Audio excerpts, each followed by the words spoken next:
Last time on Square Roots, we do some gardening in Oasis, make some purchases in Paradise, and spelunk our way into Little Lamplight. Later, we take our best friend Sticky to Big Town. One time, there was this podcast. It was called the Square Roots Super Show, and it was really good. And some people wondered if it was any good or funny, but guess what? It was. The end.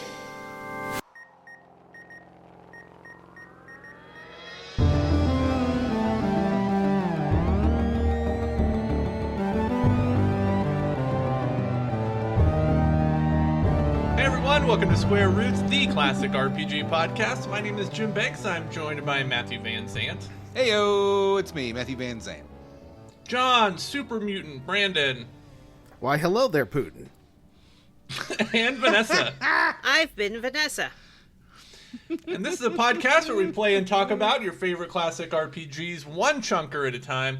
This is the final episode on our Fallout 3 series. I really think we should start doing it 2 chunkers at a time, you know? Really rip through these things. That's too many chunkers. Yeah, no. Well, but the joke is that the chunkers are arbitrary, so 2 chunkers would just be 1 chunker. You can tell it was a good joke because I had to explain it. Mm-hmm. So I get it now. Those are the best jokes. Matt, you kidder. Thank you, John. That made me feel better. Good. I know it was fake, but I'll take it. I think Matt was saying is we Matt? should do them 1 chun and 1 cur at a time and do a double episode of that. Yeah, I don't know what that means. I get it. I'm You not going don't. to explain the joke. Don't lie. I do get it. I feel dumb, and I regret this line of Oh, questioning. Matt. Hey, we're just joshing ya. We're just So having what do we a do little on this fun. podcast, Jim? I already said it. You know, wait, I didn't say all of it. You know what else we do on this show? We talk about What? hot gaming news. Whoa! Oh, no. Dang. I didn't prepare. I have for that. one. I'm I not have one. prepared. Okay. Nintendo teased today some kind of horror game called Emio, and the trailer was just like creepy footage, and then it showed a guy with a a paper bag over his head with like a smiley face drawn on it that looked Whoa. like that was it. Is this Whoa. not like a M-rated game? That's why everyone's talking about it. It's like, I don't know. Nintendo's releasing a rated X game about this guy with a plastic bag on his head. But also, Bloober Team announced today that they're working on a project for Nintendo. So everyone's like, "Is this is Emio a Bloober game?" People are curious. I hope not. You know what? Who's Bloober? I saw Bloober- that. Yeah, I saw that. I didn't know who Bloober was. Bloober Team is doing the Silent Hill 2 remake. They did The Medium. They did Layers of Fear. They've done some kind of crappy games. Their games are all mid, aggressively mid. I didn't think The Medium was that bad at first, and then it introduced like the whole last half of the game is like a child molestation subplot, which is not very fun. Pass. I have some hot gaming news. There was a new Teenage Mutant Ninja Turtles game announced today called Mutants Unleashed, and it looks pretty cool. Ooh. Like, if you haven't seen the trailer, watch the trailer. It's not like a side-scrolling beat-em-up. It does look like a 3D beat-em-up, but still, it is definitely, tied to that Mutant Mayhem movie that came out last year that was so good. I liked it. It was good. So I'm excited about that because I love the Teenage Mutant Ninja Turtles. I really do. So do I. I wonder how that what's that turtle, the Ninja Turtles comic about the Ronin or whatever? Last Ronin, yeah. Last Ronin, that's what it is. They're making a Last Ronin game that's been in development for like, I don't know. I think they announced like 18 months ago. Wonder how that's going. It's supposed to be it's supposed to play like the new God of War games, which I like. I'm into. That's a neat idea. I think that they're also doing a sequel to The Last Ronin. It might already be coming out soon. I was reading about that somewhere. That's one comic book I've actually read. Oh, wow. I actually got that and started it, and it did not hook me. Oh, really? It definitely gets better as it goes. I thought the first act of it was it was a little bland, but man, it gets real good. I should try it again. Yeah. Jim sent me a picture of one of the Ninja Turtles from the Michael Bay movies, and it had the creepiest mouth I've ever seen. I don't know. There's something. Yeah. It's like this little. Their mouth. faces are weird. Yeah, the turtle designs in those movies are so bad. But, they're weirdly muscular, they're big, muscle they're huge. dudes. They look like Hulks. They look do. like Hulks. But that second movie is pretty goddamn fun. It's pretty fun. It is fun. It's not good, but it's fun as shit. Anyway. Any other hot gaming news on deck? No, not really. It's the summer slow times. Yeah, and I bet in the next, probably August, September, they'll really start leaking a lot of announcements and talking about release windows and stuff.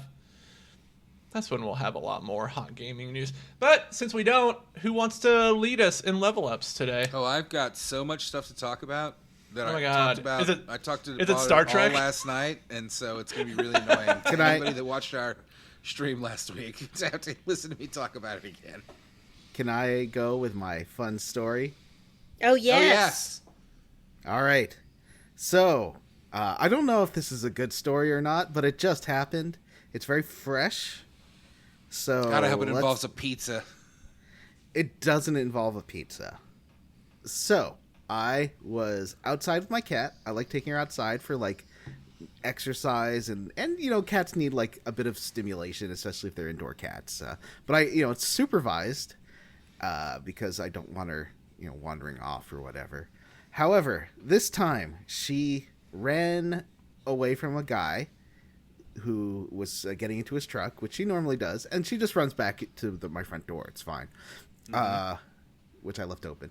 And then I just hear her meowing. She's going meow, meow, which usually means she has she ate too much grass and has an upset tummy and is about to blurp all over my carpet. Oh, So, no. I go upstairs, and she throws a mouse at me. A mouse? Oh, mouse. She threw a mouse at me. It was dead. I She was, loves you. Yeah, I went to go. She was calling for me. That's why she wanted me to come upstairs. And then when I didn't pick it up and I instead took out my phone, I was going to take a picture of it. She threw it at me again. I had to dodge it. She threw it across the room. She really wanted me to have that mouse and was getting upset that I wasn't picking it up. It was messed up. It was very dead, at least. Very dead.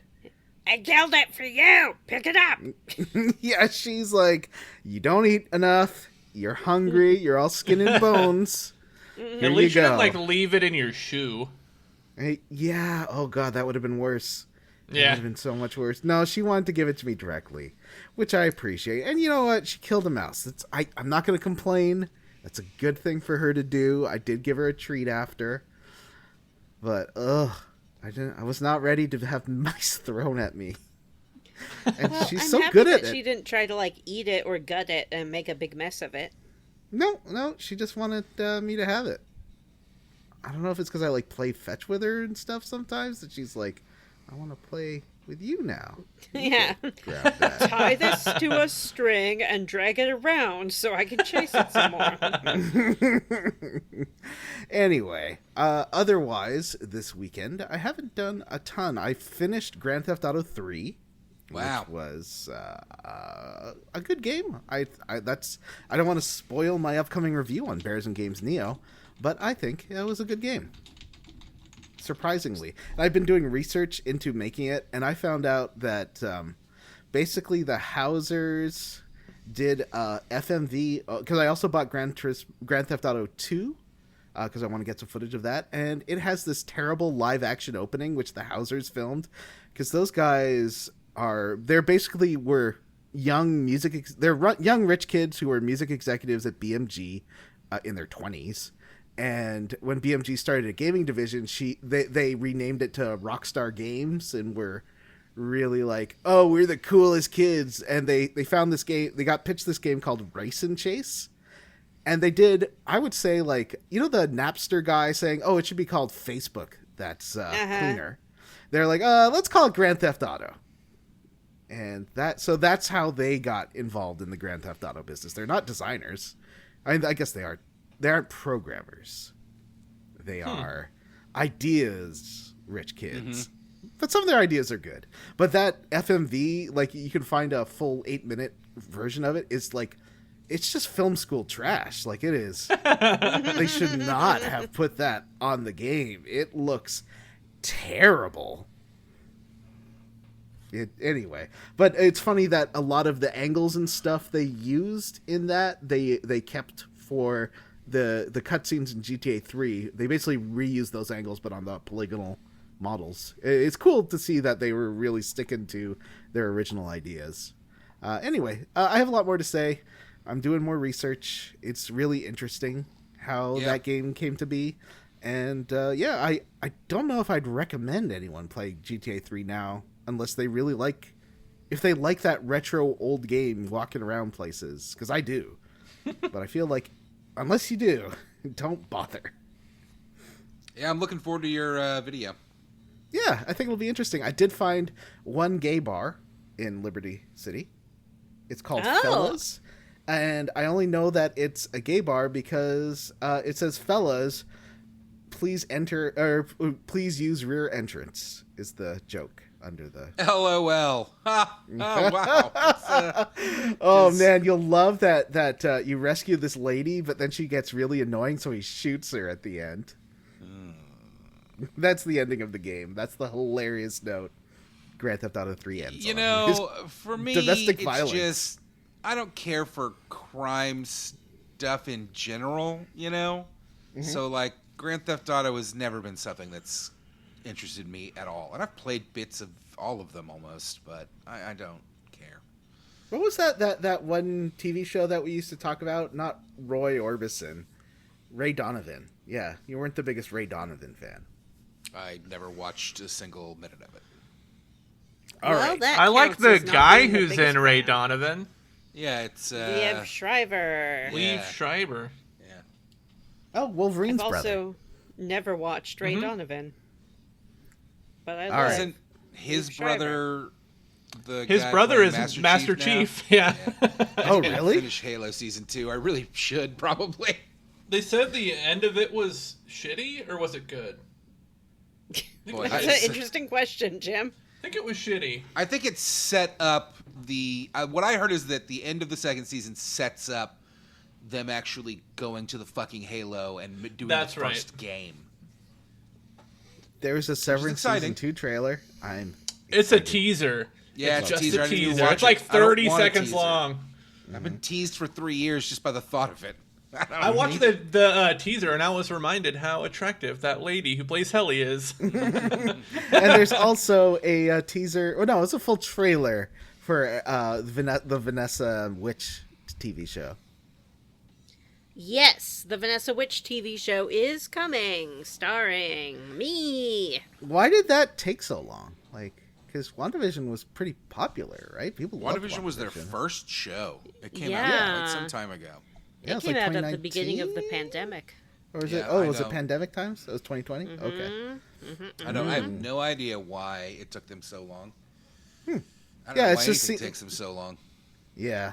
Well, I mean, I know special effects take a while. Anyway, speaking of Vanessa, how did Vanessa level up? Thanks for asking, Johnny. I watched a couple of TV shows. The first show I watched is called Clipped.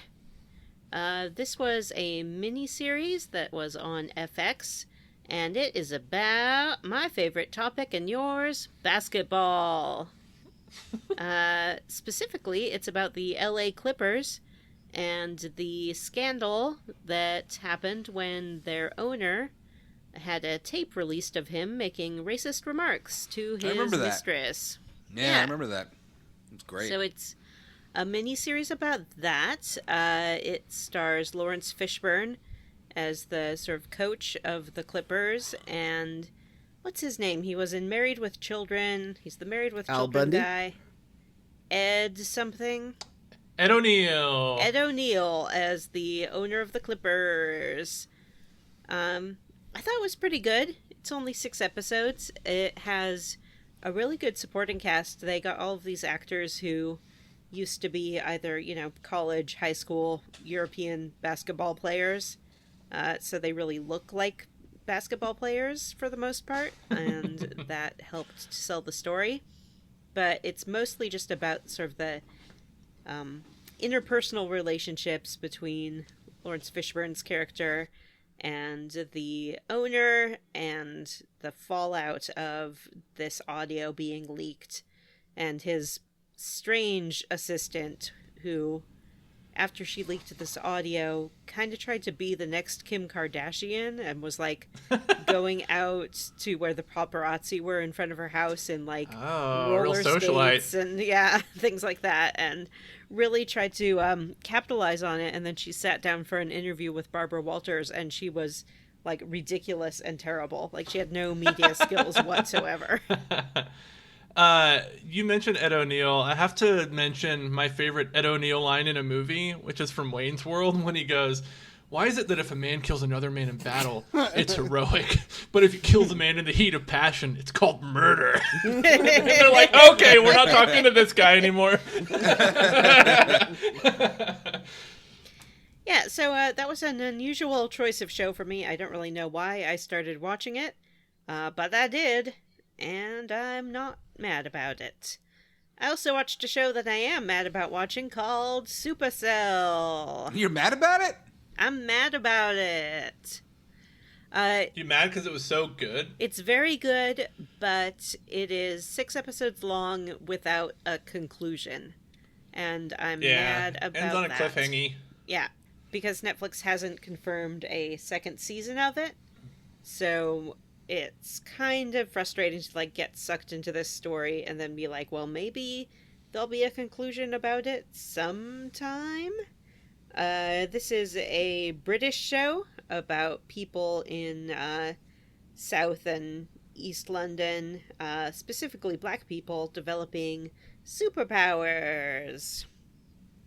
It was created by someone called Rapman, who I'm not familiar with. Rapman. But it's a very British sounding rapper name, if that's what it is. I'm Rapman. Rapman. But I thought it was good. I thought it was an interesting concept. It's something that I sort of hadn't seen done before with the superhero genre, although their powers are very kind of bog standard. Very and that list the first 5 superpowers that come to mind when you mention superheroes, right. And that's what they can do. Strength, eye Invisibility. lasers, invisibility, stretchiness. Shape That's changing. pretty close with the exception of stretchiness. Yeah. But you pretty much nailed all Yeah. the rest of them. I would say sub out stretchiness for teleporting, and you got your main cast. Oh, right we didn't even say fucking psychic, which is like the number 1 superpower. Mm-hmm. Brain no powers. psychics, I don't think. There's no telekinetics. There's a telekinetic, but there's a telekinetic. Yeah. Yeah, that's the same thing.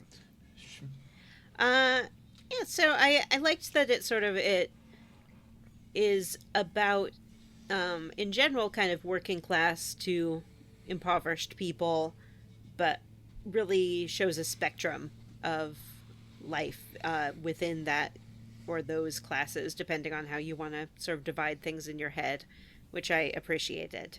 It's like it's not just, it felt authentic and not like stereotypical, I guess I would say. But you're mad about it. But I'm mad about it because it didn't give me enough. I was really hoping that because it was so short and because it was British, that it was more of like a mini-series where it would wrap things up in a satisfying way. Instead, it felt like I'd sort of just watched an extended pilot episode for what is then going to be the actual plot, which comes next. So I would recommend it maybe after a second season comes out. Yeah, I was gonna say the problem is you can't trust Netflix to not just drop it, which that's the big problem with Netflix these days. Although I think it was like the second most watched series that they had going on after Bridgerton or something. So maybe it will get picked up again. But again, even if it does, it's going to be like 3 years. And who has that kind of time? Yeah, it'll be a while. Is the world going to last that long? We don't know. Thanks a lot, Ratman. Thanks, Ratman, for an entertaining and quality show that I'm only mad about because I want more of it. All the characters are very good too. Like the main cast is pretty excellent. Yeah, across they the were board. great. So I guess I would say like do watch it because I want them to make a second season. Get those view numbers up. Put it on and let it play, but don't like get invested into it until the second season is out. How about that? Who shall be next? I pick Jim. Wow, Matt last again. Such a fucking Again. pick me. He's You know? happy that he's last again. He's looking at his phone. He's busy. Yeah, Jim was ready. He loves it. I went and saw a movie called Maxine, and I believe it's called it was fun. Maxine. It's like Maxine. Maxine. Scene. It was okay. It was fine. It was shot really well. I liked the way it looked, and but I don't know, didn't really come together for me like I wanted it to. I was kind of confused on how they were characterizing Maxine, just in the context of the whole trilogy. But I mean, it was a pretty well put together movie.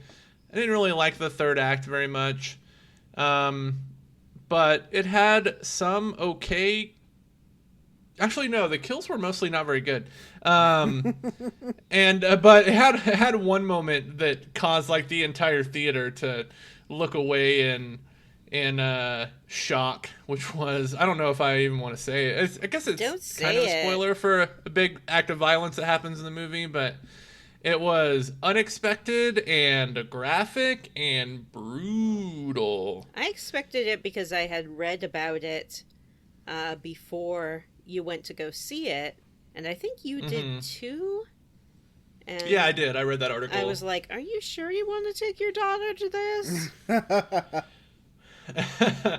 It was fun. Like it was fine. It didn't it didn't blow my hair back. I thought X was pretty good, and I really liked Pearl. I thought Pearl was really good. This one was just okay. Like I think I agree with most of the people who saw it that it was kind of the weakest of the bunch. But it was okay. Let's see what else. That's pretty much it. Been playing a bunch of Steam games. I downloaded one called Chasing Static, which is kind of like this lo-fi horror game, kind of like a walking sim, but it has like an inventory and objectives and stuff. That's pretty fun. I'm enjoying that. Otherwise, that's kind of it. I'll have more to talk about next week after I see Longlegs tomorrow. Woo, Longlegs! had Oh, the long movie where legs Nick Cage is a fever. Long serial killer who's legs. also a spider.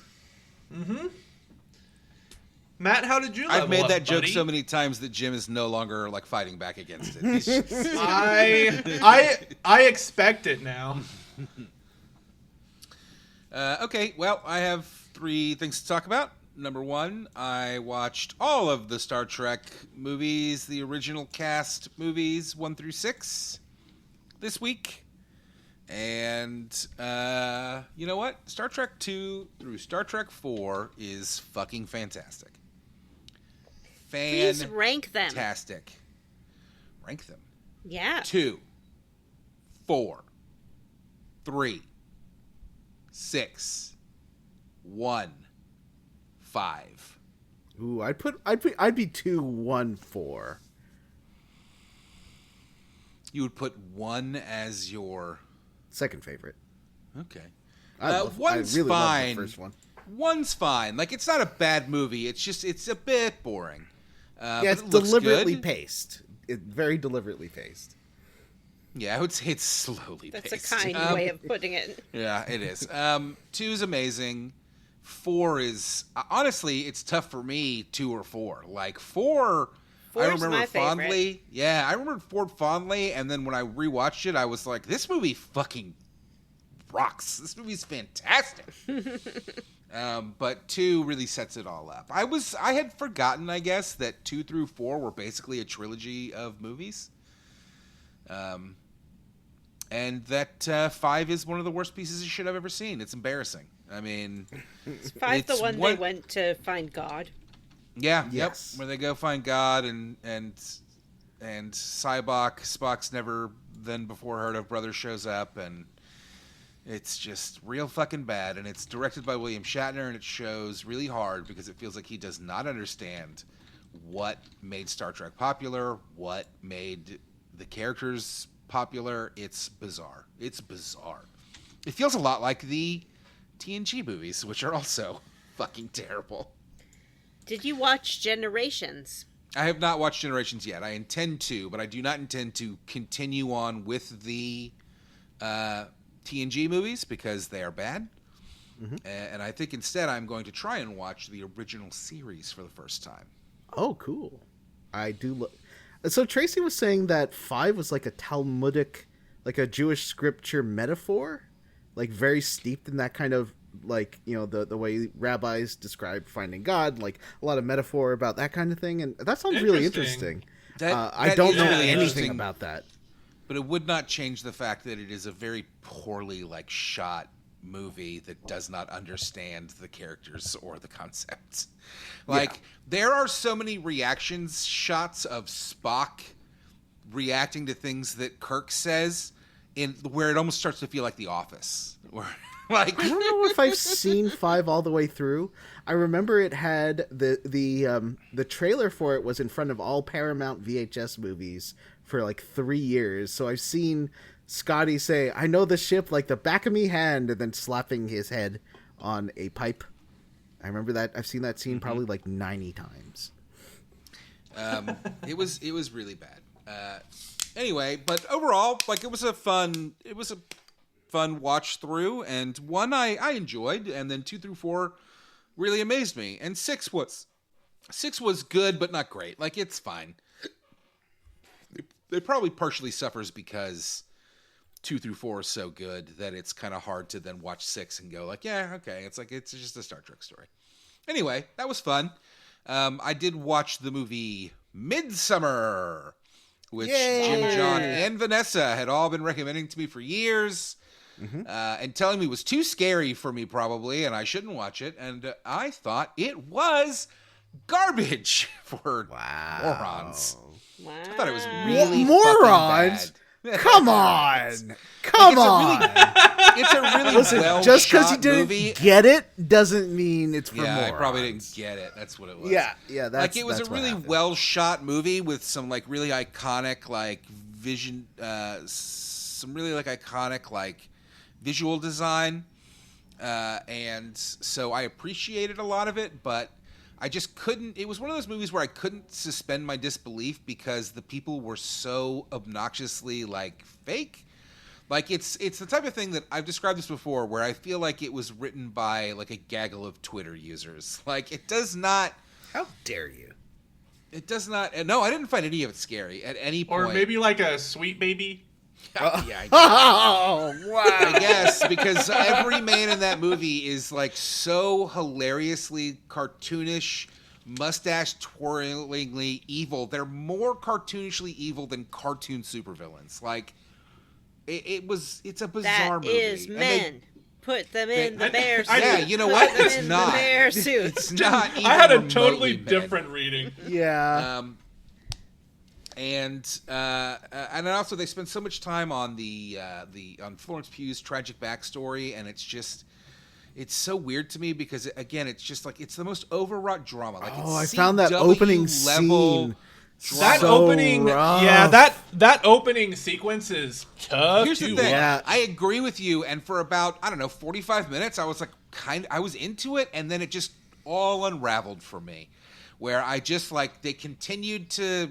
The movie So continued. I guess I found it just kept tightening for me, like when they're building up to that big ceremony, and William Jackson Harper's like, "Oh, I know what this is," and they're like, "What is it?" He's like, "Oh, you'll see." I think a big problem that I had is that the man that played the second lead, the boyfriend, the hilariously, jokingly Jack evil Rayner? about Dollar boyfriend Store was Chris Pratt? legitimately one of the worst actors I've ever seen in a fucking movie. Every scene he was in, he had his arms in front of him with his fists balled and his fucking muscles flexed. Like, it was... Go watch it again. Every scene he's in... I'm sorry, listeners. Every scene he's in, he's doing this as hard as he fucking can. Just holding his arms. He's flexing with his fists in front of his crotch. Mm-hmm. I started noticing that after about 30 minutes, that was the only position that man could stand in, was flexing hard for the camera. It was wild. So, in conclusion, Matt says, not all men. Midsummer sucks. I do say not all men, actually, because if you're He comparing it to thinks Midsummer, that, no fucking human acts like that. It's insane. This poor woman's fucking whole family has just died, and this terrible boyfriend who is a sociopath, and his sociopathic friends are just like, oh, we don't fucking care, this bitch. Fuck her. Like, listen, I'm a man, and I've dealt with men acting badly, and nobody acts that fucking badly. That's Jeffrey Dahmer levels of acting badly. And it took me out of the movie. What do you want me to say? It broke my suspension of disbelief. It was so over the top. Okay, Well, I but guess at the Vanessa and end, I weren't you and like, Jim. yeah, good for her, go girl? Not at all. At the end, I was praying for a meteor to strike and just wipe this whole fucking movie off the planet. Like, I don't need it. Anyway, Midsummer, it's bad. Watch it. Yeah, I guess. Waste 2 hours of your life. I mean, it looked great. And I like Florence Pugh a lot. And it did have some really fucking gnarly, like, not action scenes, but like horror scenes. Like the dude's jumping off the rock.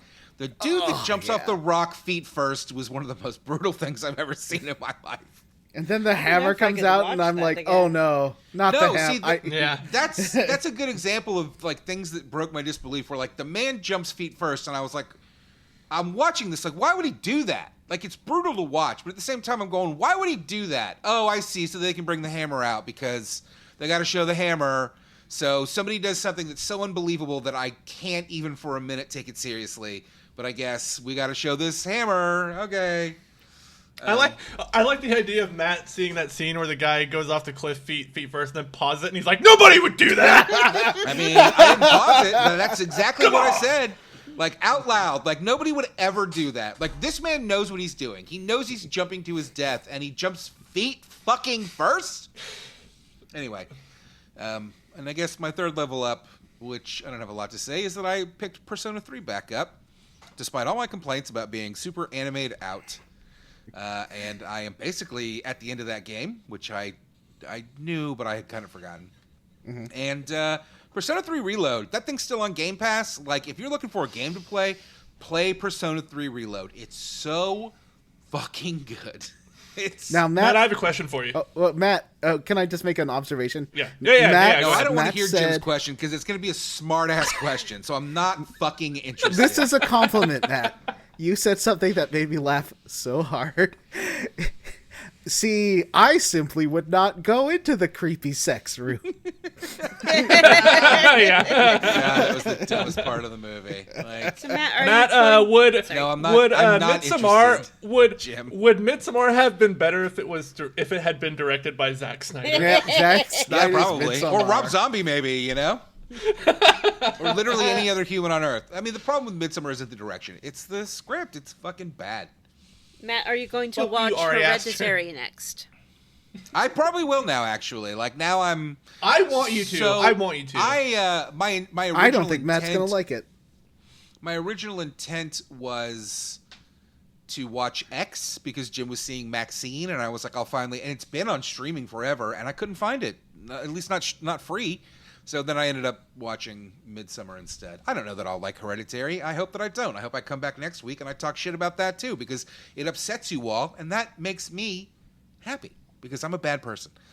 But anyway, I've been playing Persona 3 again. I am at the end of the game, and Persona 3 Reload is, man, listen, if you like Persona 5, if you like Persona 4, the plot in 3 is not as strong as 4 or 5, but it's not bad. It's not a bad plot. It's good. You come to like the characters. You come to appreciate, the gravity of what's happening. There's twists and turns. And the gameplay is so refined. It's very much Persona 5's gameplay. It's so refined that, like, I can't put it down. I can't stop playing it. And then, as usual with Persona games, the switching back and forth is you go into the Tartarus or the TV or the fucking whatever it was in the fifth one, and somebody's brain or whatever. Yeah. Well, there's also the highway or whatever like it is. a sewer. Oh, kind the of subway. thing. Yeah. Where you go in and you spend a couple hours grinding and fighting enemies, and that's all really satisfying. The combat in those games is fantastic, I think. And then as you start to get tired of that, you're able to bounce back out to the other side of the game where you're going to go work on your stats and your relationships, and it just leads one into the other. It draws you in. I'm running out of these things, so I need to go back to the real world and get more of them. And then they call you, and they're like, somebody's lost in Tartarus. And okay, well, I guess I got to go find them. It works so well. If you have not played Persona 3, if you've not played Persona 3 Reload, if you have any interest in those Persona games, if you like JRPGs, go play fucking Persona 3 Reload. It's incredible. And that's how I leveled up. Hey, Jim, did you know that we have a stream on YouTube? Yeah. That we're doing now? Yeah, we just finished Chrono Trigger. Holy shit. So the question is, Just last night. this week when this episode releases, are we going to do that non-stream episode where we just chit-chat as we had discussed, or are we going to dive right into Phantasy Star? Well, I guess we don't know exactly what we're going to do next week for the stream. We may do a non-live play, more of a just chatting episode, or we may start Phantasy Star. You know what we 1. should do? We should do like a live advice show where our listeners can ask us advice questions and we give them advice. That's on a life great stuff. idea. That would be super fun. All right, well, if you want to hear that, listeners, you know where to tell us. Facebook, Twitter, Blue Sky, Email. Discord, email. You know where to find us. Hey, before we get into the quest log, there's another thing that we need to plug. And that's Bears in Games Neo! Take it away, Johnny.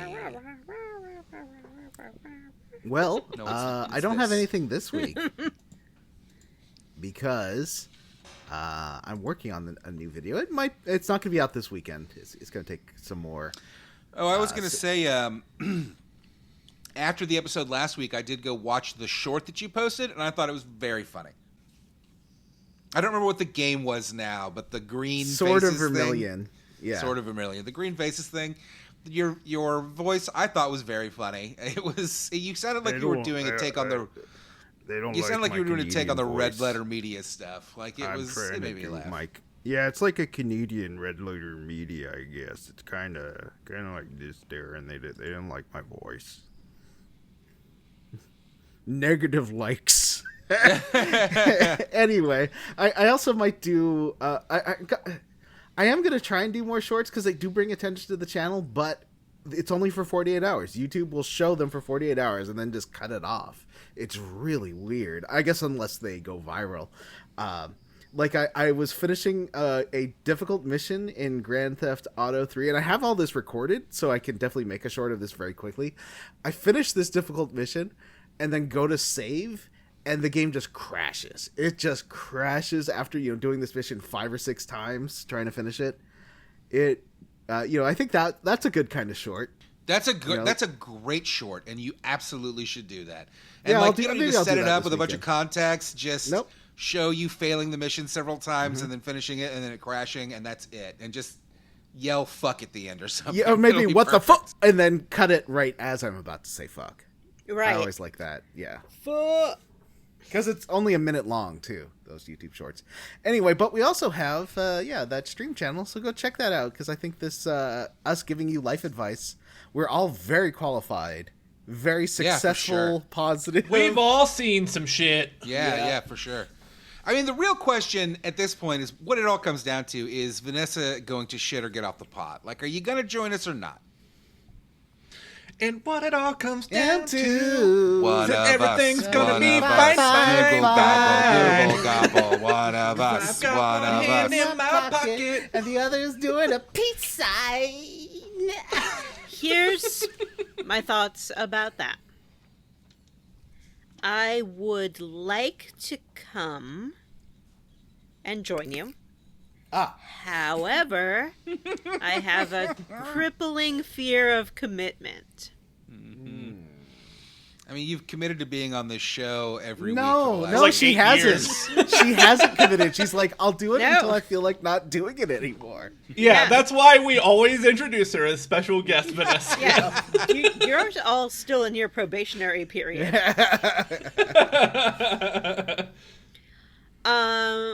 I think it would be fun to do the stream with you.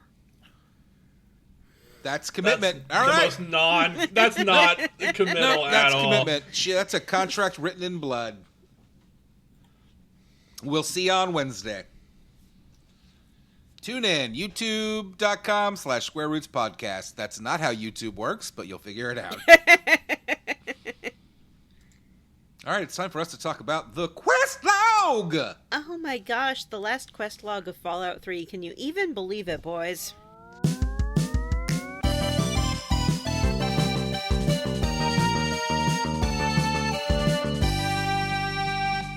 Yeah, doesn't feel like there's a lot more left to do in this game. You know what? I prefer us being collectively called boys rather than lads. I do call you lads pretty frequently. Yeah. It's just my acknowledgement of your sporty personalities. Oh, thank you. We are big sports boys. All right. Anyone gonna sing a quest log song, or am I just diving in? Do it, Vanessa.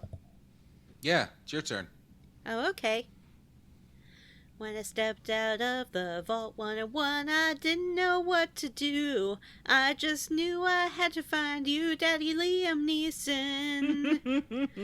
You've been taken away so far, and I don't know where you are. Are you at the Jefferson Memorial, Daddy Leeson? Neeson. Wait, Leeson. Nissan. So I looked for you in the virtual reality world, but you were a dog barking on a chain. Then I took you back to Rivet City and the water purifier. Then, Daddy, I lost you again. Daddy Liam Neeson. You died like you lived. You had so much to give, Liam Neeson. Daddy Liam Neeson. And I won't see you no more. We're closing the vault door on Liam Neeson. Woo! I'm holding my lighter up and flicking What a it. beautiful song. Great job, Vanessa. Thanks, That was thanks. great. Nice work. Thanks. So, All right, take us away. last time we arrived in Little Lamplight. I did the sticky. I walked sticky all the way across the wasteland. Did you listen to it? That's a long walk, isn't it? Yeah, It's like it is a halfway long across walk. the map. I gave him my what's the name of the good people? The returners, the repeaters. The Rangers. No, the other ones. The ones who you give the fingers to. Oh, the Reclaimers? something like that, yeah. Anyway, I gave them because who needs that fucking duster? I gave him that duster, and I gave him a shotgun, but he kept his party hat on, which was wonderful. I wore his party hat during the final mission of the game. Nice. So I didn't understand from how Jim was saying it before how his stories work. Like there's a certain number of setup characters, then a certain number of names. There are four like intros. Mm-hmm. It's broken out into 4 parts, and each part has 4 different variations. Mm-hmm. So all of the different variations for each part can mix and match. Mm-hmm. depending on what the AI tells it to do. So his story, there's a bunch of different variations of these stories that he can tell. And then he went, wah, wah, wah, like a baby, and everybody laughed. His teenage voice is so, like, it's like Lou Albano doing the Super Mario voice. Anyway, yeah, what a great... thanks for the recommendation on doing that, because that was a lot of fun. He did die a lot, because there was some death claws and stuff. Oh, yeah, I know. The first thing that happened when I left Little Lamplight to take him to Big Town was... I've said this like a lot of times, maybe, and I don't know if it's just my game. A Yaogwai came out of nowhere, tried to and killed him, and then I was walking him even further, and I got attacked by some sentry bots. It was a sentry bot and 2 rad scorpions, and while I was killing the sentry bot, the rad scorpions killed him, and then I had to reload a Yeah, I would save every 100 feet basically, because he would die. So yeah, there was a lot of enemies around there. Yeah. Yeah. I had Paladin Starcross there, although I replaced her with a much better companion, who I'm very upset you only get right at the end of the game, this chunker. Yeah. Did anybody talk to Biwwy? I didn't. Where is Little Lamplight? The store was unstaffed. I was trying to like sell some stuff there, and no one ever, like, I came at night, I came during the day. No one was ever staffing. Those kids don't know how to run a business. Yeah. All these Little Lamplight kids are always just wandering around these caves. But Biwwy is walking around, and I have the Child at Heart perk, so I was talking to Biwwy, and he was telling me about his Wifle, and he's like, you can buy it from me, and I was like, but I'm your friend, why wouldn't you just give it to me? And he's like, you know what? Yo, white, here, take my Wifle, and then you get Biwwy's Wifle. And is it labeled as Biwwy's Wifle in yes. the inventory? Yeah. Yep, and no, it's just called Wifle. Yeah. That's amazing. It's a very good gun.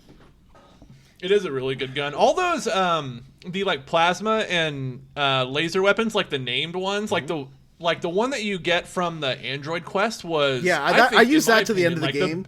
The best gun in the game. It just melts people. And I used like the more damage criticals. I got that, and I got like the more chance at VATS criticals.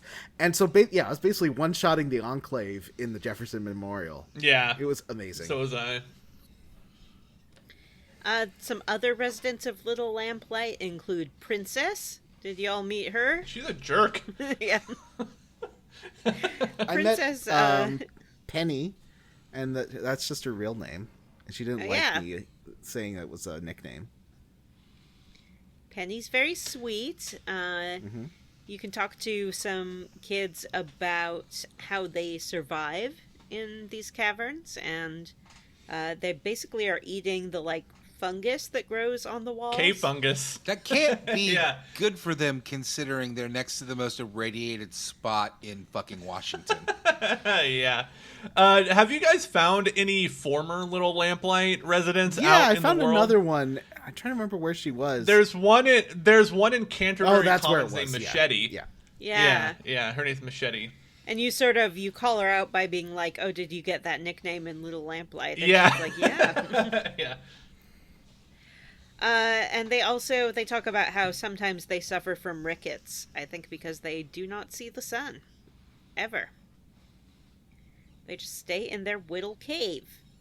It's cute though. It seems like the kind of place you'd like want to play as a kid. No, it's a It has dark fun. nightmare, and these kids Yeah. are leading a horrifying life. Yeah. It's like a dark version of the Lost Boys. Yeah, that's from exactly what I Peter was going to Pan. say. It's like a There's Lost literally a Boys. door leading into the vault. That's the vault being so full of super mutants that they're fucking at risk of being brutally murdered at all times. I feel like the super mutants can't fit into the passageway through the what do they call it? The murder tunnel. Yeah. Murder Pass. Yeah. Pass. There's another way, but I didn't have. What was it? You need science or Yeah, something to open a door. I did not go through the murder pass. I went through the murder pass. I did. Yeah.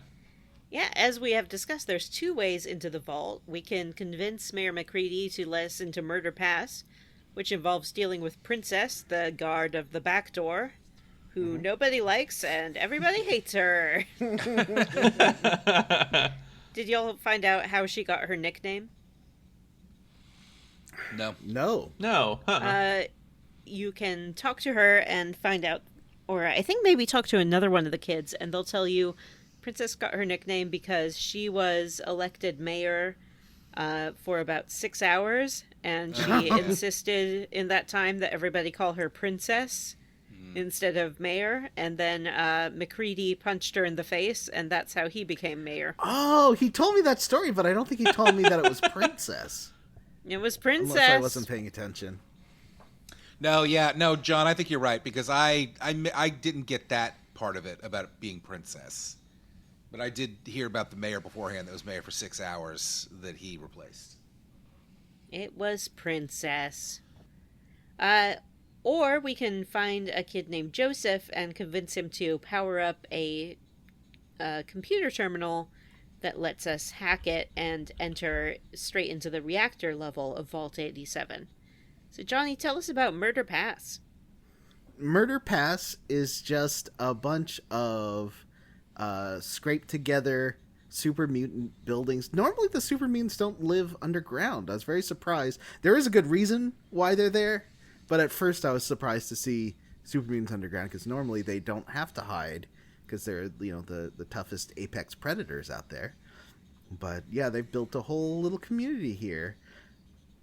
And I killed them. I killed them all, even the women and children. Mm-hmm. Wow, even the younglings? Even the younglings. I think I said this earlier in this season, but to me, having played New Vegas first, it's kind of weird how the super mutants are just almost mindless fucking monsters. Like, until you meet the character that we Fox. Fox, yeah. Until you meet Fox, every single one of them is just a fucking bloodthirsty monster. Oh, I guess Vanessa didn't get her nap in today. I didn't. Aww. Yeah, no naps for me. I gotta go straight to work after this. Oh, no. Did you do that in a Maine accent? Oh, no. Or no. I don't know There's why. all these green faces, and I don't know why this is making me think of this, but yesterday when I was hanging out with Connor, he told me he wants me to take him to vacation in Colorado so we can go to Casa Bonita. Jalen has been asking to go to Casa Okay, Bonita if for you guys like go to 3 Casa years. Bonita, we all have to go to Casa Bonita. Yeah. That's not fair. No If I taking take the a vacation kids with my without us. family, that's its own Yeah, thing.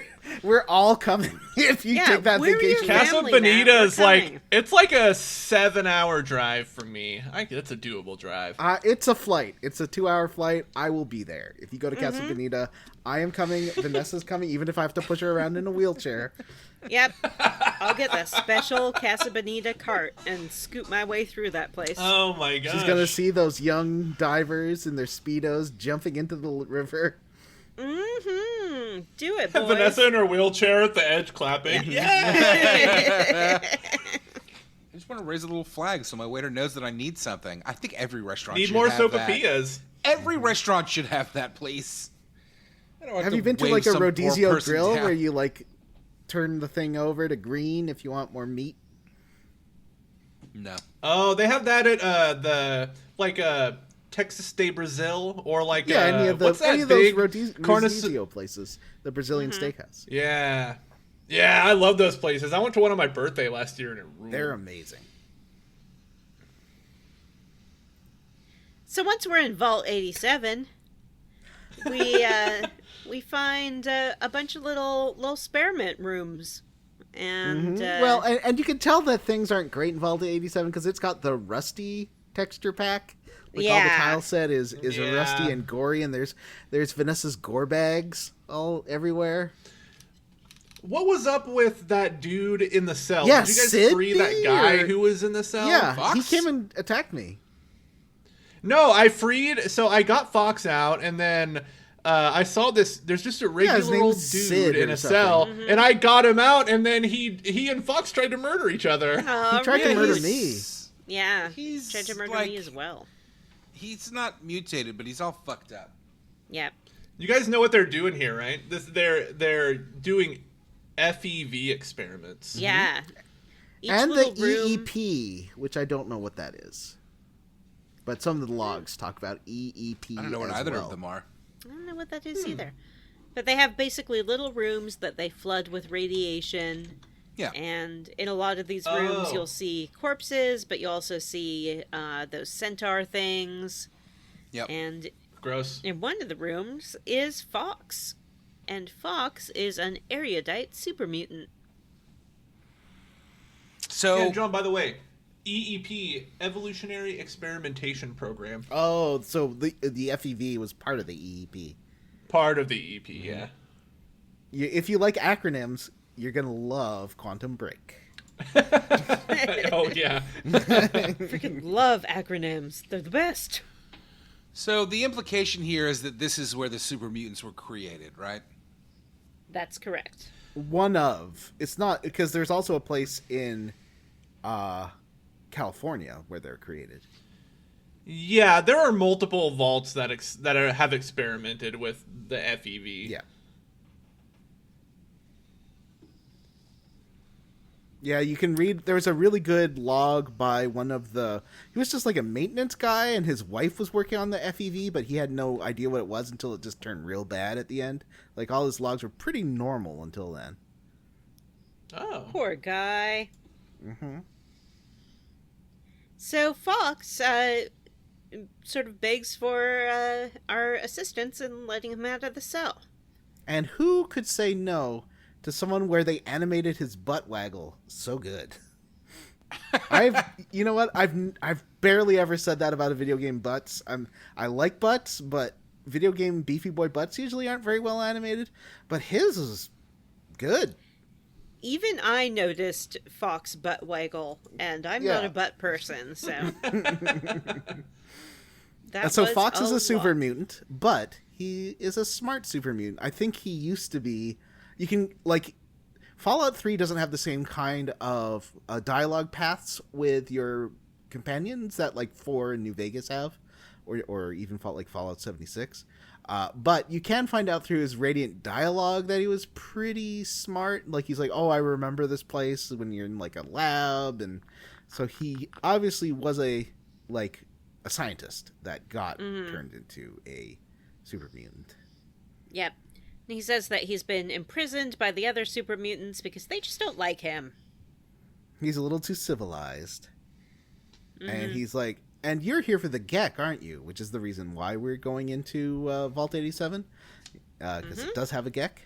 And he's like, well, that whole area is irradiated, so you need my help. So why don't you turn off the alarms?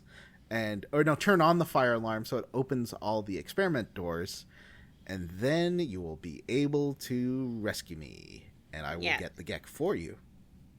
You can just hack his computer to the cell if you have a high enough computer skill. I think it might be 100. I'm not sure. It's pretty high. Oh, wow. Yeah.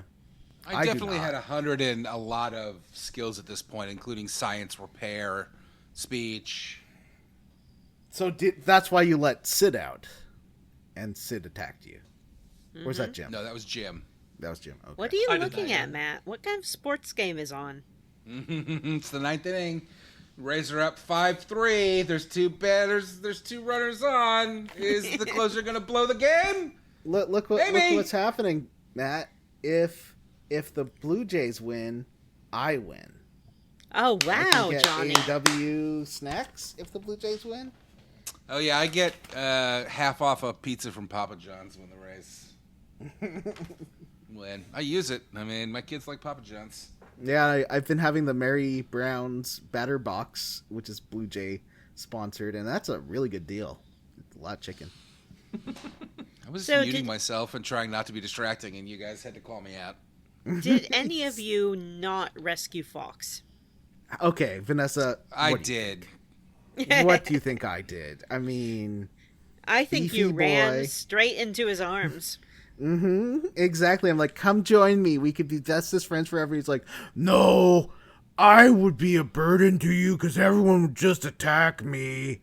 I'm like, but we could be so great together. He's like, sorry, no can do. Maybe we'll meet again in the wasteland. Yeah. No, he's like, you're like, come with me. And he's like, nope, everyone's going to try to kill me. Yeah. You're better off without me. But the big advantage here to rescuing Fox is that Fox will go through the irradiated part of the vault to retrieve the Gek for you. Now, if you even don't rescue without- That was him, very nice of him. guess you have I to had go like get it 20 yourself. or 30, I think I had 30 science. I had enough that I could use the control outside that irradiated area to purge the radiation, but I didn't do it because he was already in there. But does that not work? Or how does that... I don't actually know because I've never not rescued Fox, and I Okay. didn't bother doing the research. I thought between the four of us, surely one of us would have just shot him Normally, in the head for being a like super mutant. doing... No. Normally, I like doing things a weird way, but in this case, you know. We love doing the same shit. All of us I like to do the same shit. try to do different. I think things might have gone a little differently for me in the Enclave than you guys, but we'll see. So after we get the Gek, we're happily on our way back out when there's a sudden flash of light. Oh no, we've been I saw that thing. by a flashbang grenade. I saw the grenade no. drop, and I thought I triggered a trap, so I tried running to the other room, but it wasn't fast enough. Well, it's a cutscene. Your UI disappears. There's no way to outdo this. There's nothing you can do. You fall to the ground, and Enclave soldiers appear before your eyes before you pass out. And Colonel August, who I thought died next to Daddy. I thought so too, so I'm thinking maybe this guy Clones? is someone else. Clones, for sure, yeah. I have in the notes that this guy's Colonel Autumn, but I don't know if Oh. I just wrote that wrong. Maybe it is. Yeah, maybe there's August and Autumn. Maybe. Let me. I'll One's do a some month research. and one's a season, so... But yeah, he does look identical to the guy who died in the purifier with Daddy. But I don't see how that guy can be alive and Daddy can't. Oh, his name is Augustus Autumn. We're both Okay, right. so I guess we're both right. Weird. But he is the same guy? I guess they got him out somehow. Yeah, I'll find out while you. I'll research while you keep going. You definitely watch him die. Yeah. I definitely did. But he's back.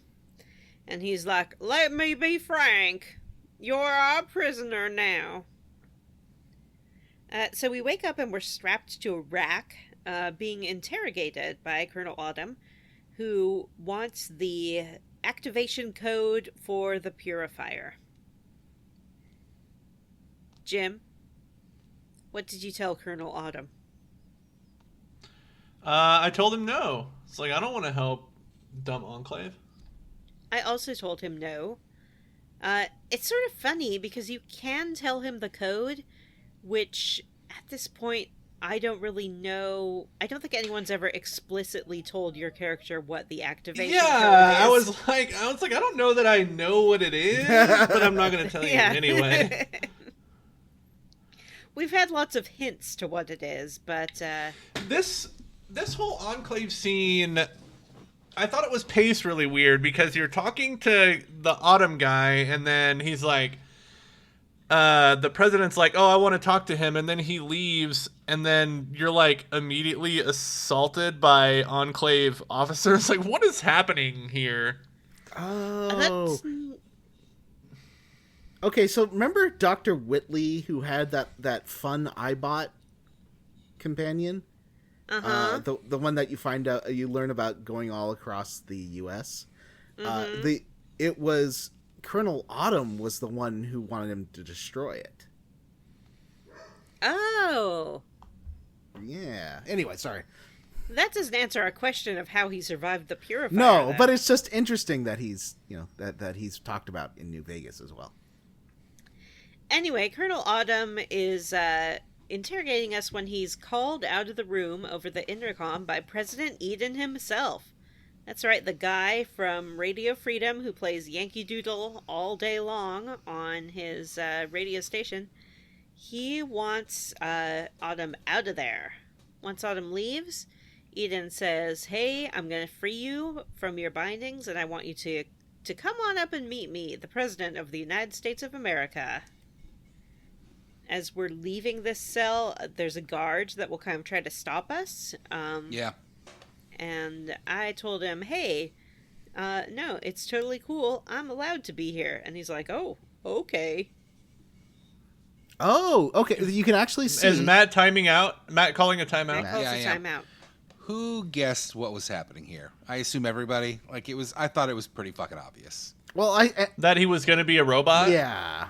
I Oh, yeah, definitely he's did, a Chat GPT. and that's why they do a little switcheroo because you think Mr. House is going to be this, and he's not. Mr. House Oh, is yeah, this. yeah, yeah. What? I can't remember if I thought he was a robot New the Vegas. first time or not. But you can see as your father is dying in the machine, if you look at Colonel Autumn, he injects himself with something, and that's how he survives. Oh. Cop out. Bullshit.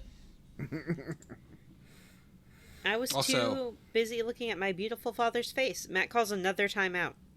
The Rays won. Yay! Yay! Yay, congratulations. Thanks. Fish.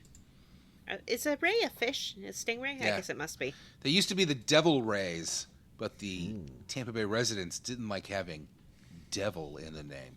No, Oh. nor should they. Boy. And now it's the Rays, and the design is like a sunburst instead of a. It's a Ray Romano. And soon it will be Oh, let's play some renamed baseball, as guys! The Rays of God's Light. I just saw something where Ray Romano was like the voice. Oh, it was. I watched Teenage Mutant Ninja Turtles. Ray Out of the Romano's shadows. I'm Michelangelo. Oh, my And Ray God. Romano was. Was it Ray Romano? Oh, come on, guys! We gotta go eat the No, pizza! it was who plays his brother in that show? What is that guy's name? Tall guy, he has big guy. He has tall guy, big guy. Yeah, tall he guy, played big guy. Krang. He played Krang in that movie. It was pretty funny. What is that guy's name? Brad Garrett. Yeah, Brad Garrett played Krang. He also really nailed it. He played it like I played Kefka when I was reading all the dialogue in Final Fantasy VI, where he kinda was Cobra doing a Commander. lot of this. Did you know that Brad Garrett has his own theater and like a permanent installation in Las Vegas? What? What? It's so weird. Every time I've been to Las Vegas, I've walked by the Brad Garrett Theater, and I was like, why would Brad Garrett have his own theater? Does he do like a permanent residency? Yeah, he has like Doing he has what? shows that he does there.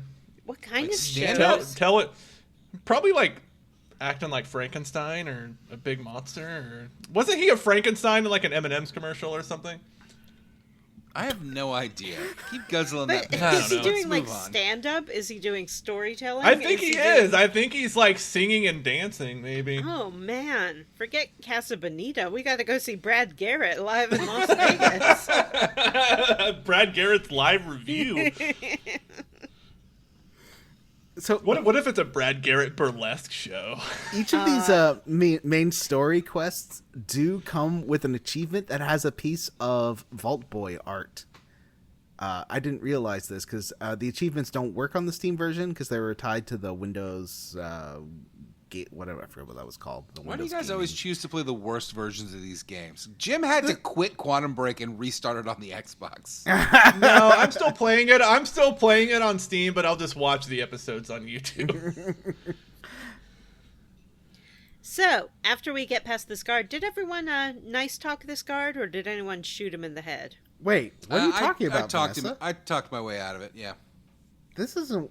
Oh, you're right. Yeah, I did talk. The guy in the hallway. Yeah, no, I didn't. Nice I was talk like, him. I was like, you see these guns? Mm-hmm. And he's like, I gotta go. I like that works.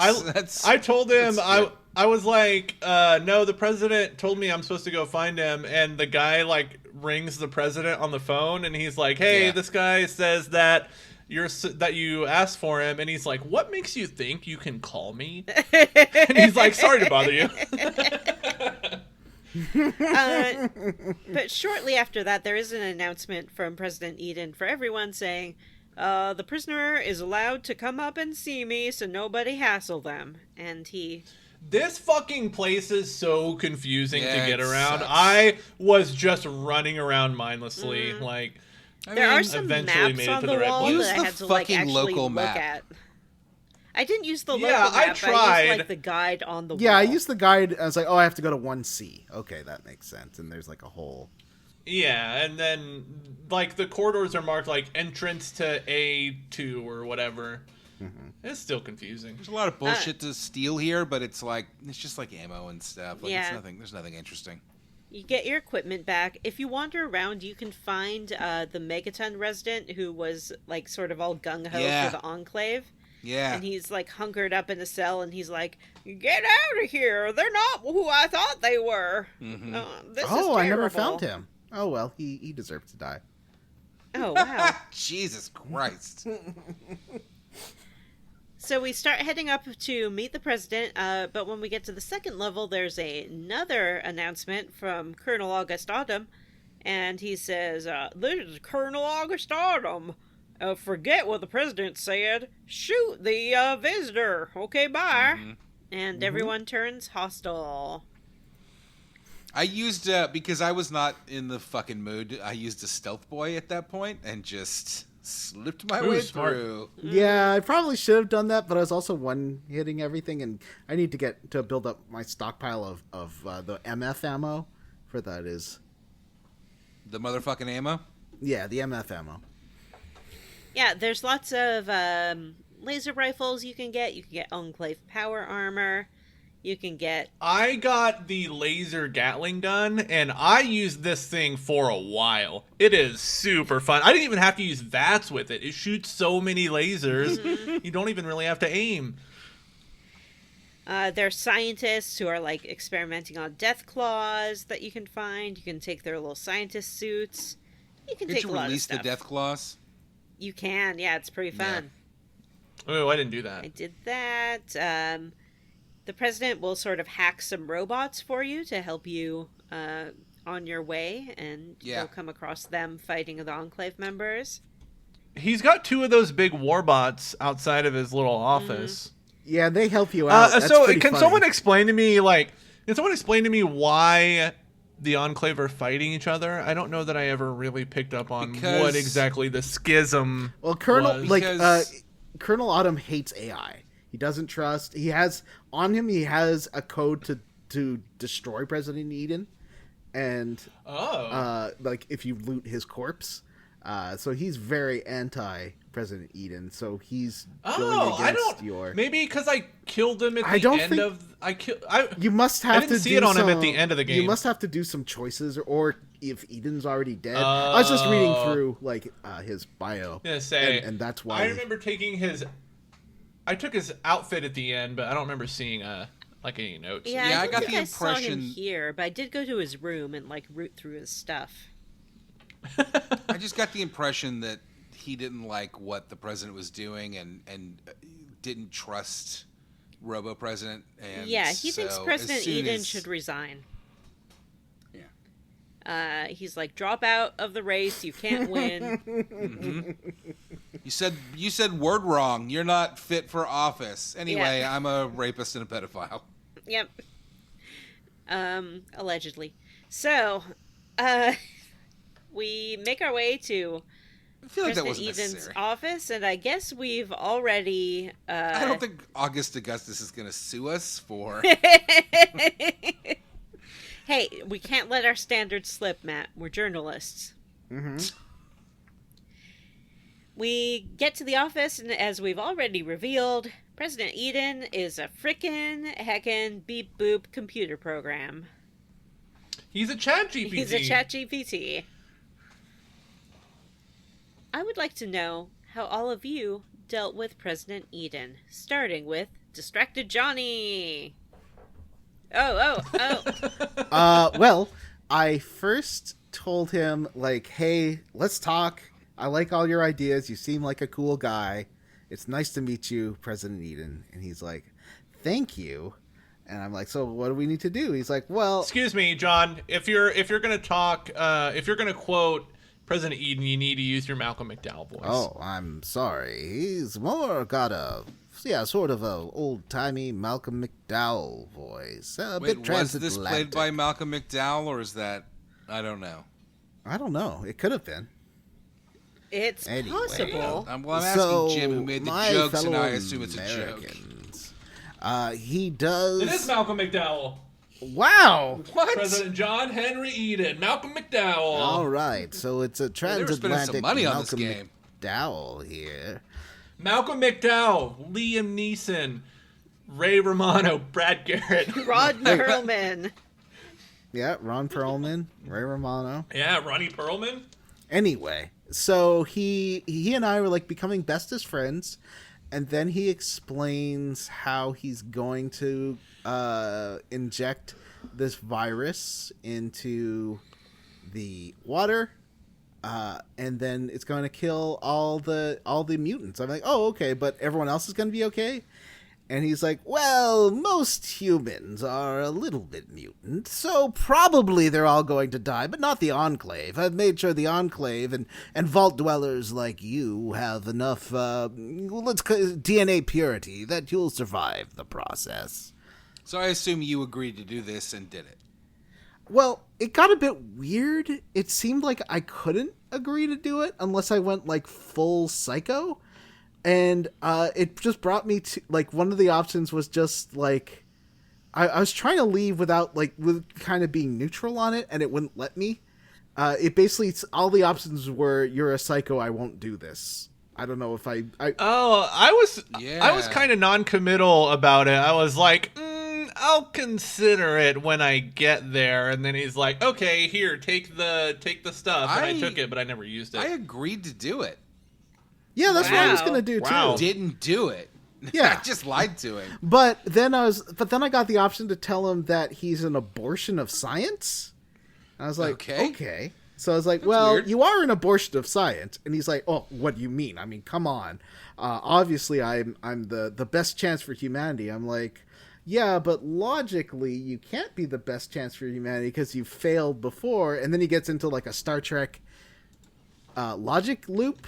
And then he decides to blow up the base. Yes, Oh. I also sent him into a logic loop. Yeah. He's like, I'm infallible. And I was like, how do you know I'm infallible? And he goes, because I know it. And I said, well, that is that's a it. flaw in logic. Yeah. And I then don't. I could be wrong, but I think that I just agreed to do it, and he decided to blow up the base. I don't remember putting him through a logic loop. I think there's different ways to do it. You can also sort of talk to him about how he can't be president because he wasn't democratically elected. And I think that can work if your speech is high enough. You know, even AIs care about preserving democracy. I don't know Jim, how about did that. you deal with him? Did he blow up the base? No, I just left. I was like, I want to get out of here. I was getting frustrated by how confusing getting around this place was. I was like, I found the president's place, and he's like, okay, you can leave now. And I was like, fucking finally. Wow, so you left the Enclave base intact. Mm-hmm. Oh, Consequences be damned. It blew up for me, for sure. It was pretty fun getting out of there. And, well, when it blows up, it's pretty rough because there's, like, stuff flying at you that can hurt you. Mm-hmm. Yeah, it's tough to get out of there, but it's worth it because it all collapses behind you as you stumble out into the light. Mm-hmm. That's cool. And as soon as we stumble out, who should we see? Gatling laser in hand. Mm-hmm. It's Fox. Yay! Our best friend. Our best friend, Fox. Mm-hmm. Well, We're like, frankly, oh. he's already been a better friend to me than Starcross has. I mean, she's fine, I guess, but I don't know. I don't want to side with the... As little as you can't... You really have to side with the Brotherhood of Steel in this game. I mean, I'm sure there are ways to avoid it, but I that's tried weird. to... I'm like, I don't want to be in your order. I don't want your power armor. I don't want any of this. Like, I tried to stay out of all that stuff. Yeah, at one point they're like, well, you're an honorary member of the Brotherhood now. And I was like, wait, I didn't ask for that. I don't want to be in your dumb club. Yeah. Anyway, so he comes up and he's like, I thought I'd rescue you, but I guess, didn't need to. You seem in good shape, but let me help you get out of this last bit. And I'm like, hey, since you're here, you and me. How about we like hang out? And it's a karma option, so I guess if you've been murdering people this whole time, you won't be able to do it. But I had high enough karma that he and I were besties, and then could traipse around the wasteland. Was I supposed to have rescued Starcross at some point? Was she in one of the prison cells? Who was Starcross? I don't even know who the fuck that is. Starcross is your Brotherhood companion that you can pick up. Oh, well, I didn't. I don't know if she was. I think I can't remember if I had her with me. I went or through not all when of I went the. to Vault 87.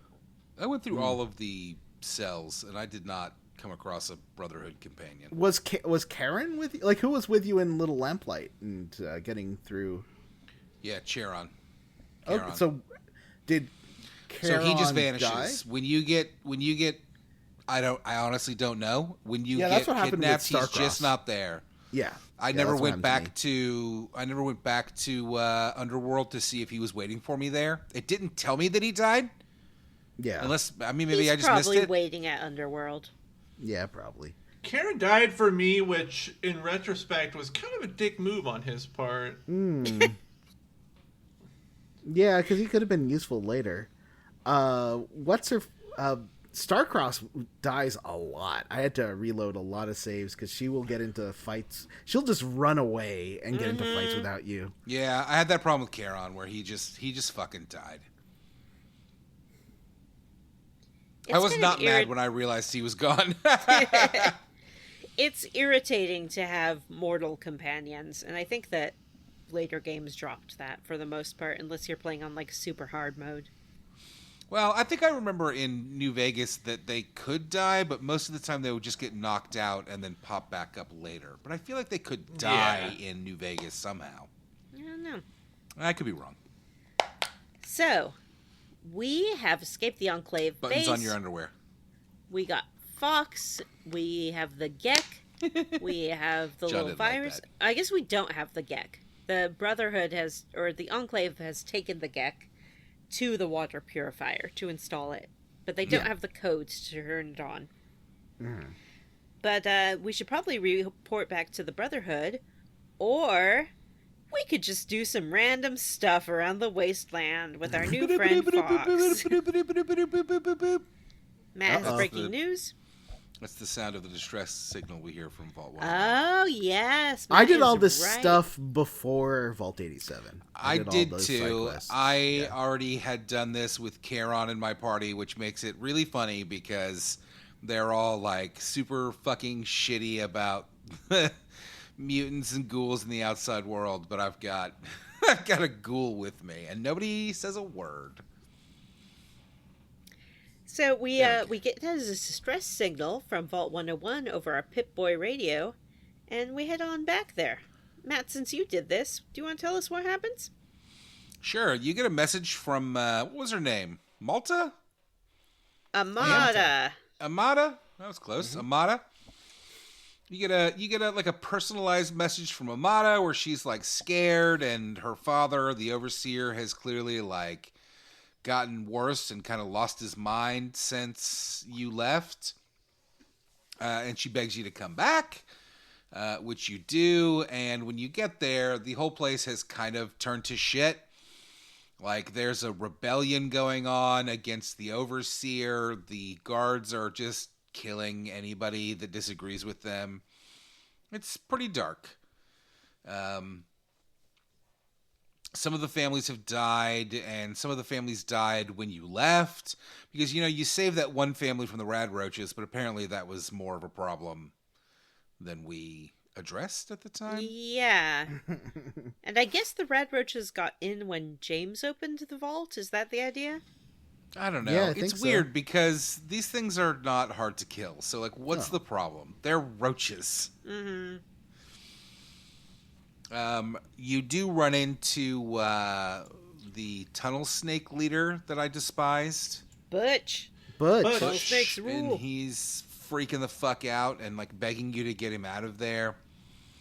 And you kind of wander through Vault 101. well, Butch suggests that you fuck up the ventilation system so that everyone has to leave. Mm-hmm. Because he's part of the rebels. Yeah. Yeah, they want you to go down to the sub-level and sabotage something. The ventilation system. And I was like, I don't want to do that. It seems like what Amada wants is to, basically they want the ability to leave the vault, but still be able to come back to the vault where it's safe and like sleep and stuff. They want to have Which their I was cake like, and that's eat it kind of too. That's kind of like best case scenario if you're a vault dweller, right? You get to leave, just come and go as you please. You get a safe place to sleep and eat. Have clean water there. That seems... I was like, I want that for you, Amada. Yeah. I want that for everyone. Butch wants to leave forever, and he says he's going to start the baddest gang that the Wasteland's ever seen. Yeah. Yeah, I like his naivety there. He's like, yeah, the tunnel snakes are dumb, but I'm gonna start like the most hardcore gang in the wasteland. And I was like, yeah, okay. I don't know why he thought that was like an appealing option for me. I was like, you know that I hate you, right? And like your dumb gang, and you want to go. I don't believe that you have the capability to make that a real thing in the world, but also like I'll stop you from doing it, you piece of shit. You wander around Vault 101 and kind of get the story that we just discussed about what's going on. The Overseer and the people that are on his side are all super authoritarian, and the rebels, which include, I want to say, your teacher from the beginning of the game. Yep. Which I think is kind of presented like a twist of like you run into the teacher and they're like, I fucking hate this shit and I want to leave. But you kind of run around and get the gist of what's going on here, and then you can solve it, I guess, a number of ways. Personally, I went and talked to the Overseer and speeched him into doing what I wanted, which was letting people come and go as they please. It was actually pretty quick and easy for me because I'm the best. So did he the stay nastiest, the as smartest, Overseer? Speechiest. No, he realizes the error of his ways basically, and agrees to step down. And I think Amada takes over. I want to say, Yeah, that I then found Amada evidence runs you that out the and is like, "Get the fuck out of here, though, you fucking stupid idiot." It's crazy. for me, I weird. found evidence that the security was going to kill all the kids, or at least 2 of the kids, and I gave Yes. that to the guy at the Overseer, and that's why he resigned. Yeah, I did too. I'm like, you can't even control your own security forces. They're going to kill your daughter. You suck as a leader. You have So to there's step down. So I Time used for a vice president to take... Oh, never mind. I told Starcross Aw. to stay in the cafeteria. I put on my stealth boy. I walk into the security office, and that evil guard, the one who was going to kill the teens, he runs up to me anyways, even with the stealth boy, and it's like, I'm going to stop you, and you should have stayed away. Yeah, me too. I killed him. Well, I had the stealth boy on, so I didn't have to kill him. But as soon as he yells at me, he's like, "Where'd you go?"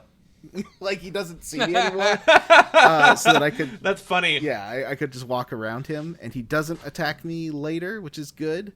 But yeah, so then I use the stealth boy all the way to the Overseer's office. There's a lot of stealth boys in this game. Yeah, I had It's fun so to many, sneak. and I think the only time I used one was when I used it at the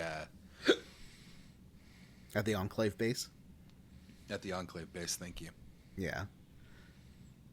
Anyway, so that's what I did, and then so then he's like, "All right, I'll make Amada. I'm gonna retire. I'll let Amada be the Overseer, and I'm gonna go talk to her." So I went back and talked to Amada, and she's like, "Oh, I heard what happened," and we started talking about how things are gonna go. But then her dad shows up, and he's like, "There's Amada, that we have to talk. I'm gonna let you be Overseer," even though she knew it already. He went and told her that he was going to be Overseer. I took the back way, so I guess I got there before he did. And so they have the whole emotional scene where he apologizes and lets her be leader. And like then she's like, "Oh, I guess it'll be a few weeks before things settle down." And he's like, "Yeah, we'll transition slowly." And then they have this heartbreaking scene. And then he turns to me and says, "Haven't you done enough? Get out of here!" She does tell us that we should probably leave because we're too divisive of a figure to stay around while the vault gets its stuff together. I got the impression Yeah. that this was almost a lesbian relationship. Like they were into each other. Yeah, Yeah, I and do as think a- it's pretty romance coded. yeah, for me too as a guy.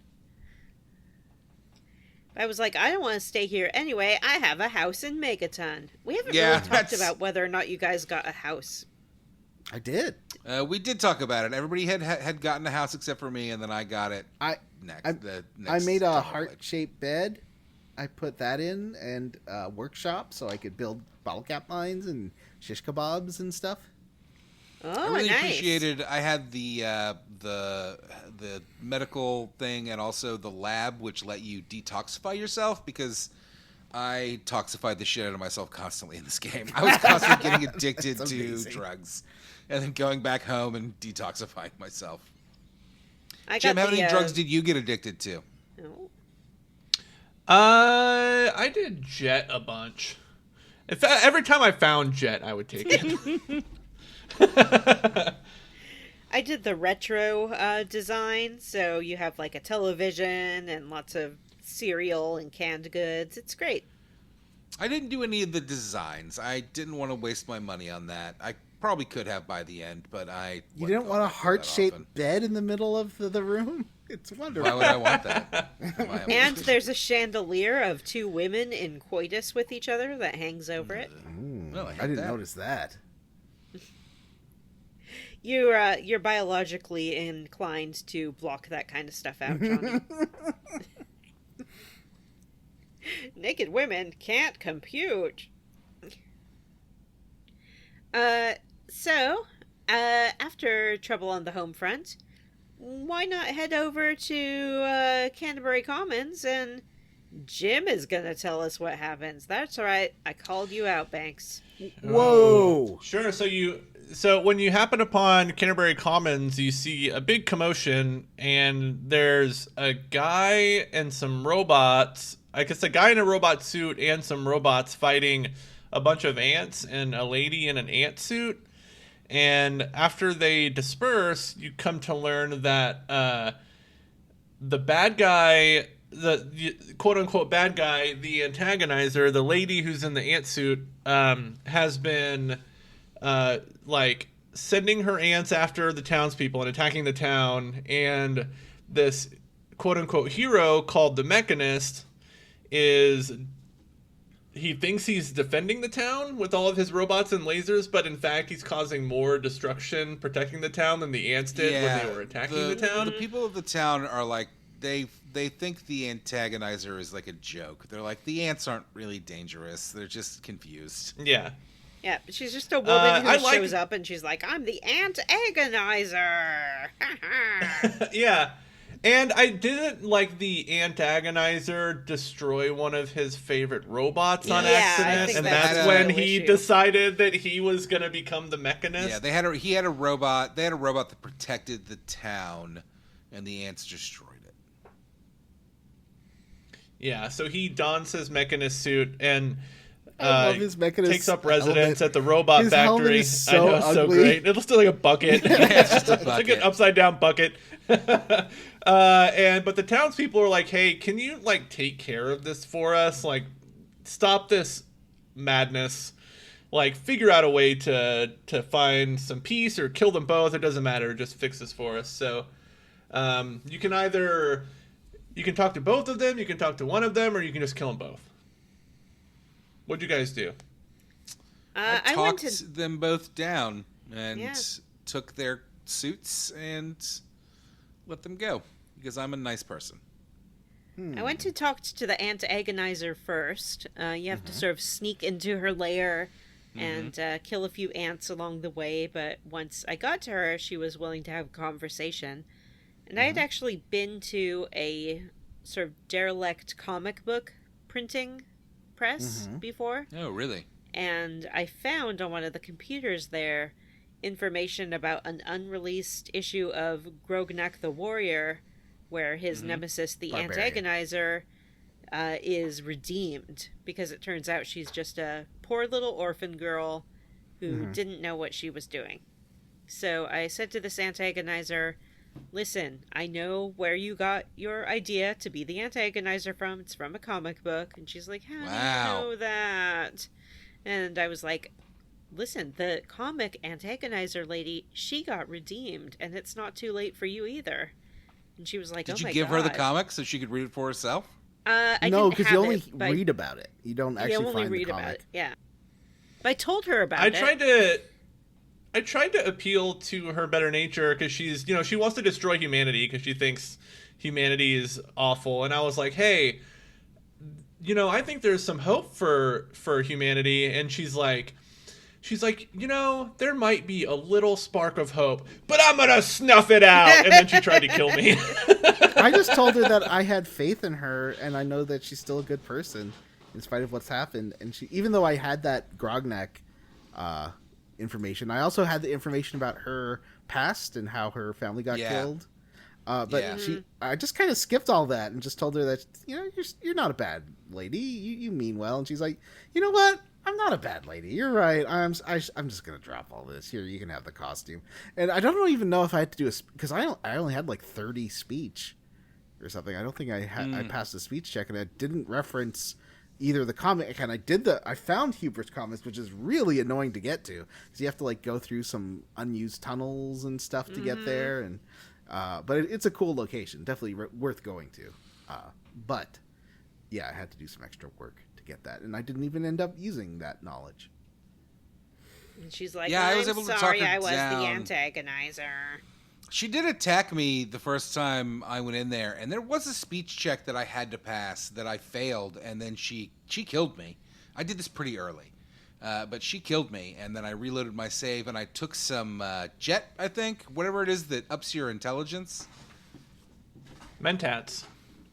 Mentats, yeah. Yeah, maybe it Right? was just some mentats, and I tried it again, and the second time I passed the speech check. Nice. So once we take care of her, we're only actually asked to take care of one of them by the townsfolk, but we can go Yeah. and see the mechanist as well, which I did. I did that. Mm-hmm. Uh, I shamed him into giving up the mantle of the mechanist. I was like, hey, because I went and talked to that kid. There's a little kid you can talk to. And I told him, I was like, hey, you're actually putting that little kid in danger with all your robots. And he's like, are you serious? He's like, I'll stop right now. And then he gives you his costume and then leaves. I just gave him Yeah, the I went- antagonizer outfit, and he left. He didn't Yeah, stop being the mechanist. I told him that no, he stopped being the mechanist for me. I told him that the antagonizer had quit, and I think I also told him that the kid. I also did the like, oh, you're putting the townsfolk in danger thing, and he did give me his costume and leave. He was too embarrassed to go back to the town, but he did. He went to go. He's like, other cities need me, and he left that way. The Mechanist is a recurring character. There's a Mechanist in Fallout 4. I believe the Mechanist is the villain of Fallout 4's DLC. Oh, you're Automaton. right. He totally is. I think it's a lady Mechanist, though, if I'm not mistaken. Oh, maybe.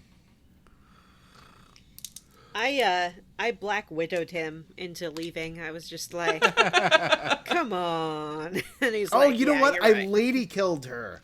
That's why I didn't have to pass a speech check. And I was like, hey, sweetie, yeah, I have faith in you. Wink. And she's like, oh, you do? Ooh. You flexed your muscles, and that worked. Yep. Everyone Yeah, loves a magician. I was like, come on, you don't want to be doing this. And he's like, you're right. Here you go, ma'am. Here's my robot costume. Bye. For a while, I wore his robot head and the suit I got off the leader of Paradise Falls, which is like a velvet sort of 70s lounge suit, and I looked amazing.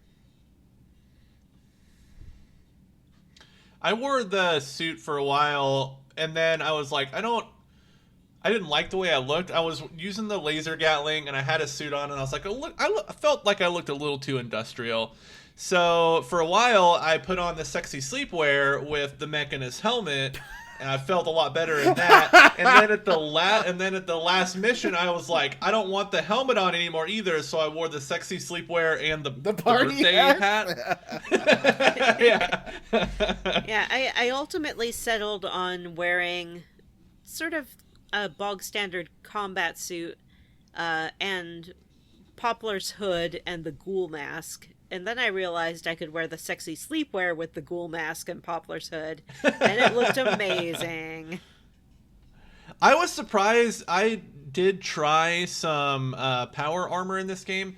I was surprised that there's no like power armor specific HUD like there is in Fallout 4. In Fallout 4, you get like a totally new compass and like little dials and stuff. I didn't get that with the power armor in 3, which was kind of disappointing. Well, is there anything else we haven't talked about in Fallout 3 that you guys want to touch on before we finish up the game?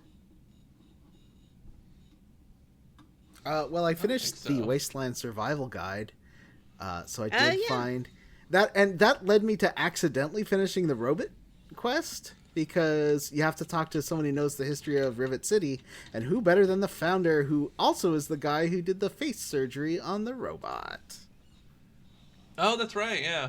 And so then I talked to the robot and gave him his memories back, and then he gave me this amazing plasma rifle that is the best weapon in the game. It is. It's so accurate, too. Yeah. Is It's the robot... accurate. Was he happy to have his memories back? I didn't ask him to thank me or anything, but he's like, this is gonna change a lot for me. You know, I know what to do. I remember everything, and he's real mad, but he's also gonna save more robots.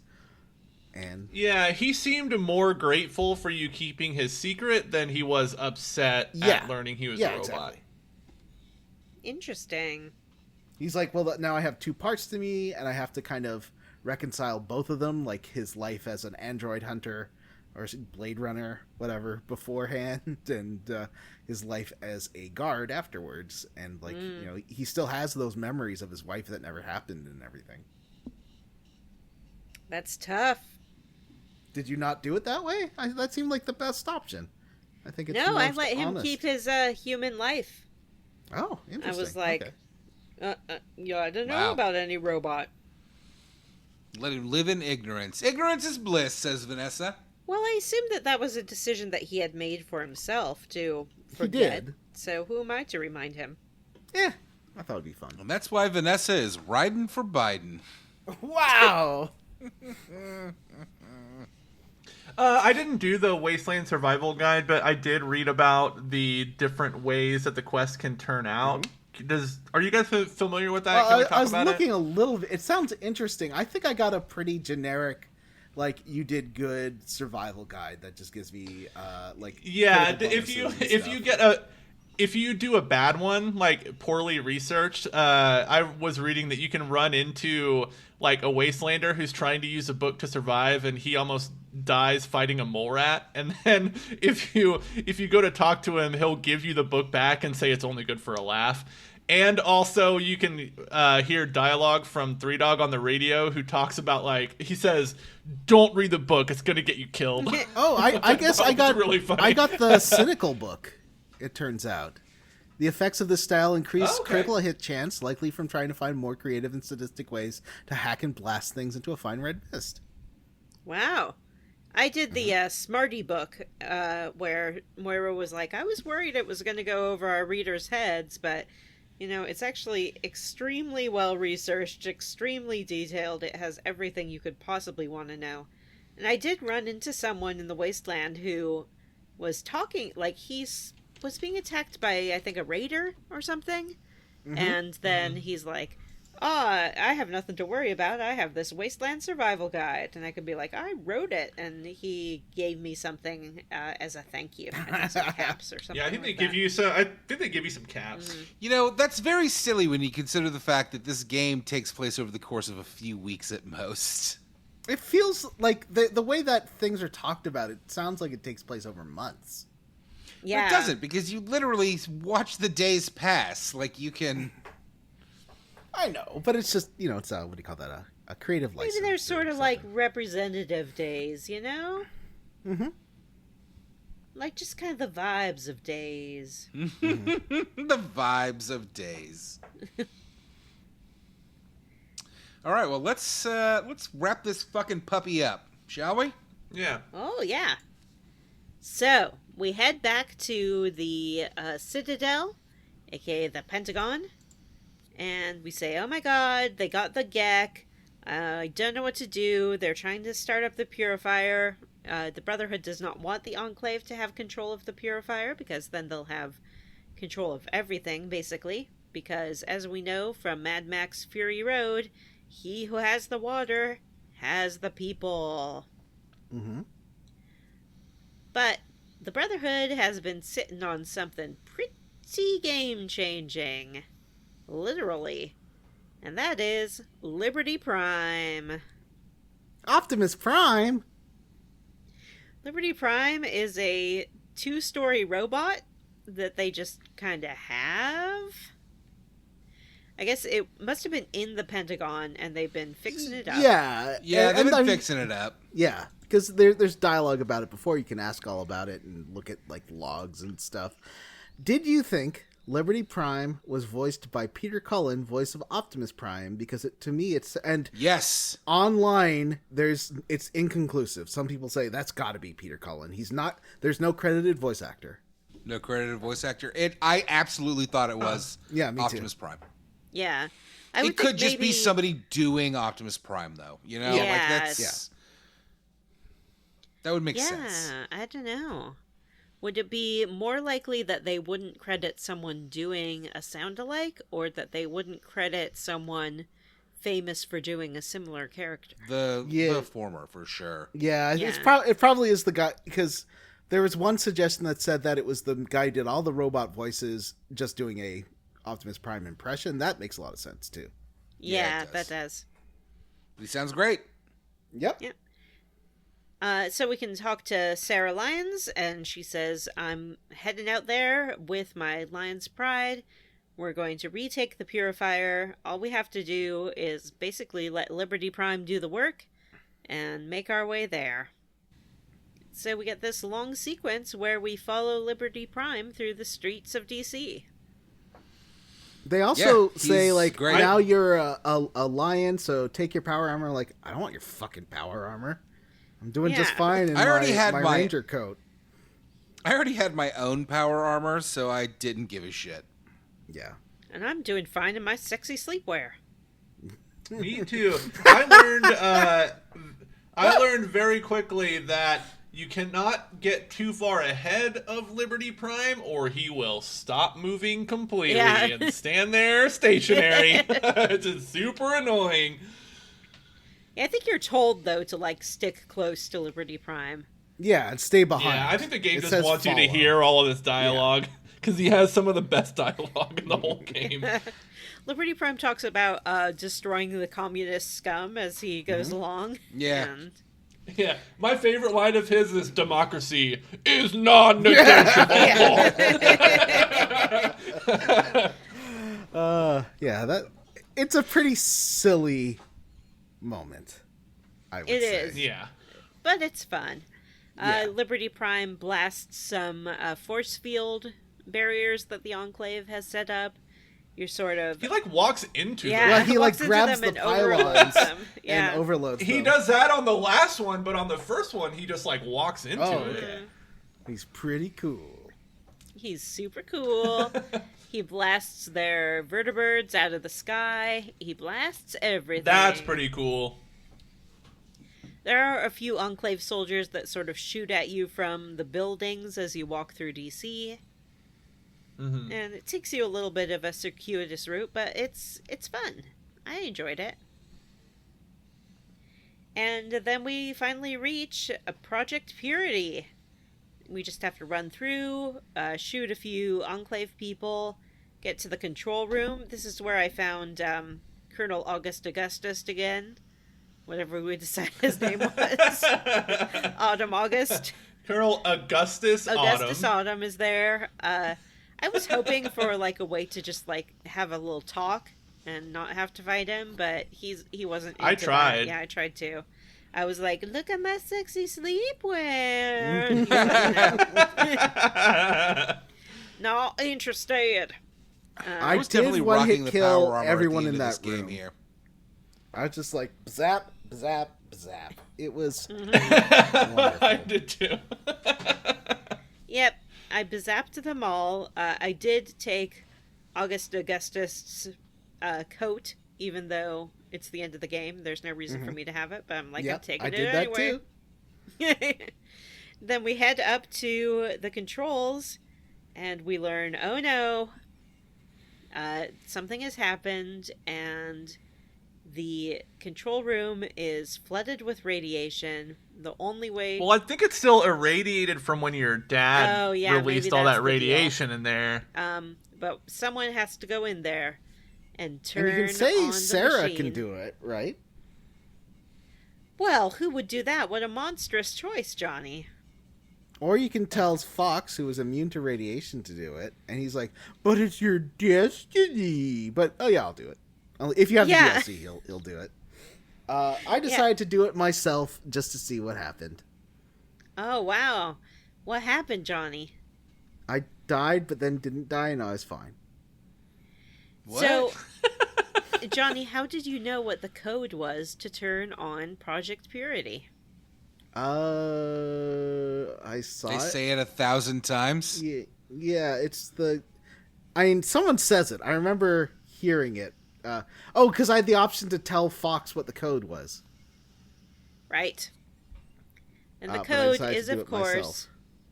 216, the Yeah. number of the little Bible poem, whatever you That's want to call everywhere. it. Yeah. Oh, the Bible Yeah, the poem. Bible That- poem. Bible poem. Apologies to our Christian listeners. I don't know if it's a parable or a It's a verse. the verse that that your mummy loved so dearly. Romans 2:16. All right, so you're telling me that you guys were able to survive this? Is that what I'm understanding? Yep. Yeah. Well, I did because I told Fox to do it. And Fox was like, "Oh, but Yeah, I told Fox to do it too, but he's fine, by the way. Yeah, I'm sorry. He's fine. Can I? When I told Fox to do it, he told me no. right." Yeah, sometimes he'll be like, If you it's your don't- destiny sometimes. to go in there, not If you mine. don't have the Sometimes. DLC, if you do not Yeah. have the DLC, Oh, is that what it Yeah. is? Don't have Okay. the DLC, which I did not. I said, Fox, you can do this, right? And he was like, nah, I feel like this is your destiny. And then I died. And then I went and died. Yeah, Matt got the true pure ending of the game. I kind of liked it, actually. I was Yeah. not mad about it. Yeah, it's a good ending. I did Yeah. I did try to foist my responsibilities off on Fox, but he wanted nothing to do with it. If you do it, maybe it's a different ending because I had the DLC, but the game really wags its finger at you and be like, it like kind of admonishes you for having. well, Fox it's do weird it. because Why? I did How it, does that and make sense? I did the sacrifice, and the game's like praising you for doing the ultimate sacrifice, but then you're not dead anyways after his speech. It's really poorly made. Yeah. I definitely was fucking dead. My fucking Vanessa died. Oh, Vanessa. Yeah, I woke up after the ending, and Fox was still my companion, and I went to talk to him. And you're like, "Is everything okay?" And he's like, "Yep." And you're like, "You ready to go?" And he's like, "Yep." And then you can just Yeah, leave. that's what happened to me, and I did get the admonishment ending, where it was like the Yeah. Vault Dweller refused to follow in her father's noble footsteps, but Oh yeah, Oh, my refused fucking to ass. do the ultimate sacrifice Fucking like the bullshit. father. but a Here's real the thing. hero stepped up. I liked Yeah. I liked my ending, but also like that's some nonsense. That is some real bullshit. Well, you could have sent in Sarah to die instead. So that's right. You can send in Sarah to die instead. That's your only option if you don't have the DLC. Otherwise, no matter who your companion is, they will refuse. Which seems like you have Fox, and if you have Sharon with you, he can survive radiation too. So it's kind of a dick move for them not to Yeah. go in there. Yeah. Yes, it is. They flat out refuse. Even though they can survive it, they're just like, nah. Go die, you fucking idiot. I'm sick of you. But regardless of who turns it on, it is turned on, and clean, pure drinking water flows into the DC tidal basin, just like in real life. DC area listeners, go have a sip. Unless, of course, you do decide to put the FEV serum into the yeah, I chose not to Right. do that. I did not put the serum in. Well, I don't want to hurt my friend Fox. No, you don't want to hurt Fox. And actually, your character, as we have learned, was not actually born inside the vault and is not a pure human anyway. Oh, so even no. if you did survive and use the virus, it would eventually kill you too. You could just survive off Nuka-Cola for the rest of your life. That's true.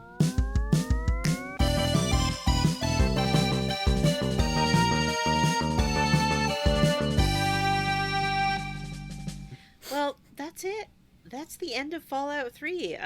We are not going to talk about the DLC after the game because it's not, I think, particularly interesting. And I think that, There's like a bunch of DLC for this game. There is, There's yeah. like 4 big DLC. I've done the chunkers. Mothership Zeta, and it was... I mean, I didn't know how to play the game that well at the time, but I really didn't like it. I got, like, hard locked in areas or something. I got really stuck. Oh man, Yeah. bummer. yeah, it's a little janky. There's one where you go to sort of like a Ocean City kind of town with a boardwalk and things like that. That one's okay. It has a lot of sort of hillbilly stereotype characters, which I don't really enjoy. There's the Pit, which takes place in Pittsburgh and deals with slavers for the most part.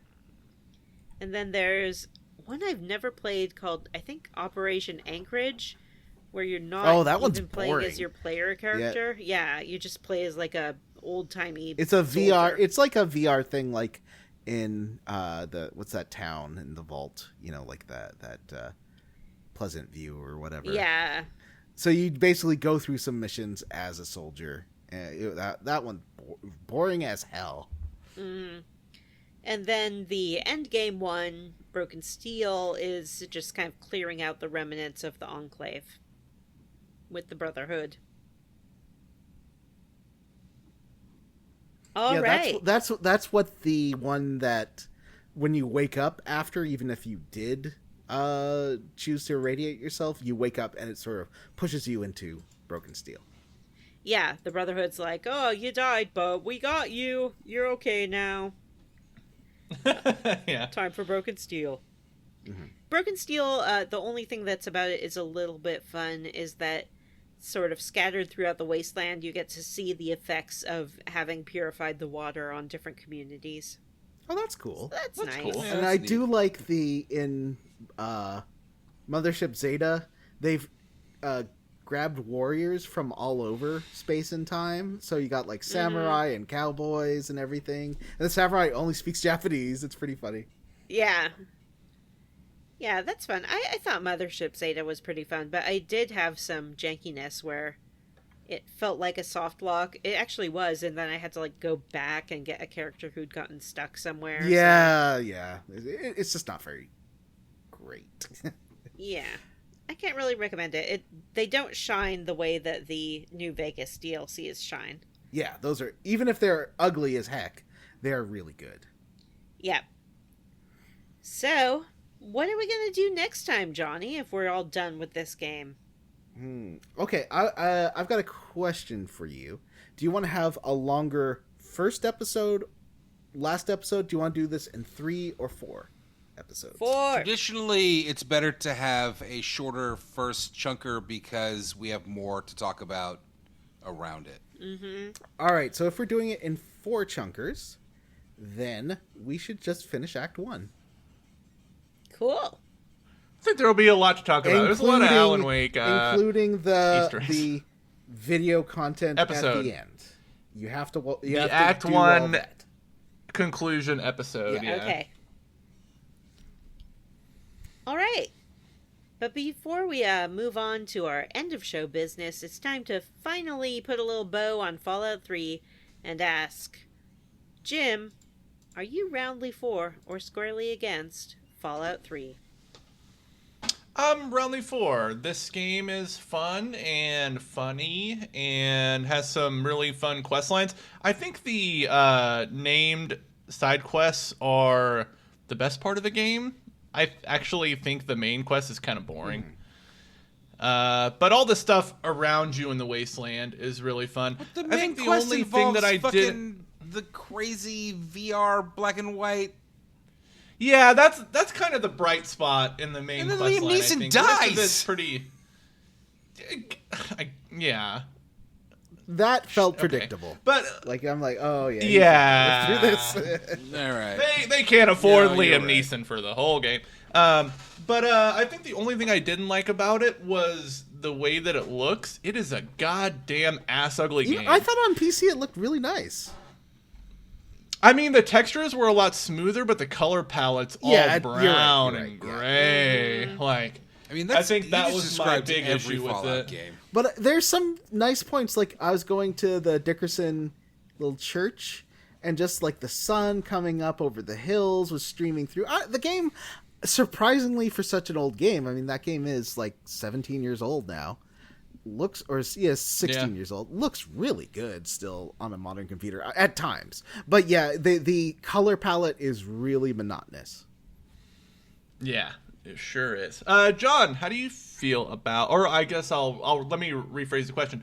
Are you roundly for or squarely against Fallout 3? I'm squarely against. I think I actually had a better time Whoa! playing the Vanessa. What do you call it? What would you call it? The Vanessa guided experience. Vanessa curated curated experience. Than trying to do it on my Fallout own. experience. And also, I think it's a game where looking up some of the other things you can do can actually make it more fun. Especially maybe like on your second playthrough, like this was for me. Like trying out different things and finding out about little secrets and hidden options and stuff made the game a lot So more you fun. like the game, but you're squarely against it. I'm trying to understand what you're saying. No, I'm saying I'm roundly for it, but I had more fun playing it with the Vanessa curated experience than I did on my original just vanilla playthrough. I think it's fun. I think there's limitations. I wish that the companions were beefed out more. I wish Fox had been a companion earlier, and that there. I can see why people don't like it compared to Fallout New Vegas or Fallout 1. I still haven't played Fallout 2. But I think it's a good game. Yeah, what about you, Matt? Are you roundly for or squarely against Fallout 3? I'm squarely against this game. None of the characters acted like real people, and I had a real problem with that. You're thinking of Midsummer, Matt. Yeah, that's We're talking Midsommar. about Fallout 3. You got me. I am roundly for this game. It's fucking fantastic. I blew through this game in like 2 weeks. I had so much fun. It's a goddamn delight. I did not play the Vanessa curated experience because I finished it by the time she started curating it. I loved it. I thought it was great. 10 out of 10. Great job. What about you? Who's left? Vanessa? It's me. But let me just say, Matt, I am so delighted by you being roundly for this game, because you were definitely our biggest Fallout skeptic. It helped. It helped that we had played New Vegas already, and that so Fallout's a weird. These modern Bethesda Fallouts are weird games, where I feel like they're just not great about telling you or teaching you like how to play the game. Interesting. So it helps I that think you're now right. I'm experienced and like know what to do. I know how I want to play it, and I know where to sync my stat points and how to level up properly so that I can maximize my gameplay. But I can only speak to my own experience, which is for this game, I fucking loved it. Vanessa, are you roundly for or squarely against this game? Please say squarely against, because we've all been roundly for so far. So I need you to be the change you want to see in the world.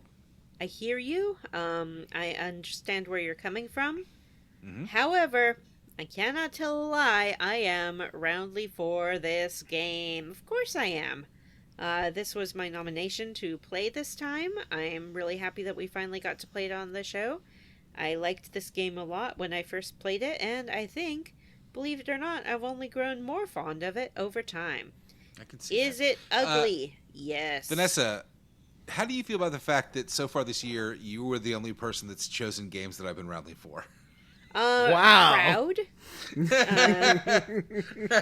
But we've only played 3 games, haven't we? This is our 4th game. Oh, 4. I hated Bayonetta. Well- I hated Yep. Final Fantasy VII. Oh, Rebirth. right. Actually, I think I was Forgot about Bayonetta. ultimately roundly for Final Fantasy VII Rebirth with a lot of caveats. Yeah, That I'd say I ending feel proud is- of myself. I feel accomplished. I think the only other time I've felt so proud of a game that I put forth has been Legend of Mana, because I think that we all Oh, yeah. enjoyed that, and Yeah. that's a game that I think had not gotten the same level of attention that the Fallout series has, but deserved it. Similar to this, though, in the way that, like, if you don't... For Fallout, it was more like we've all played this or something similar, so we get it now.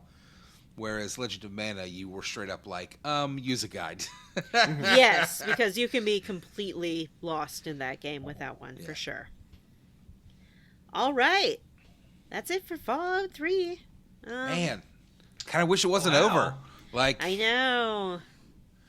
Just wait till you get your little grubby little hands on Quantum 4. Break. Oh, I thought you were going to say Fallout 4. Oh. I am looking thinking forward that to about- when we inevitably play Fallout 4 on the show. In fact, now it's one of my most anticipated games. I'm not going to play it until we do it for the show, but I am very much looking forward to it.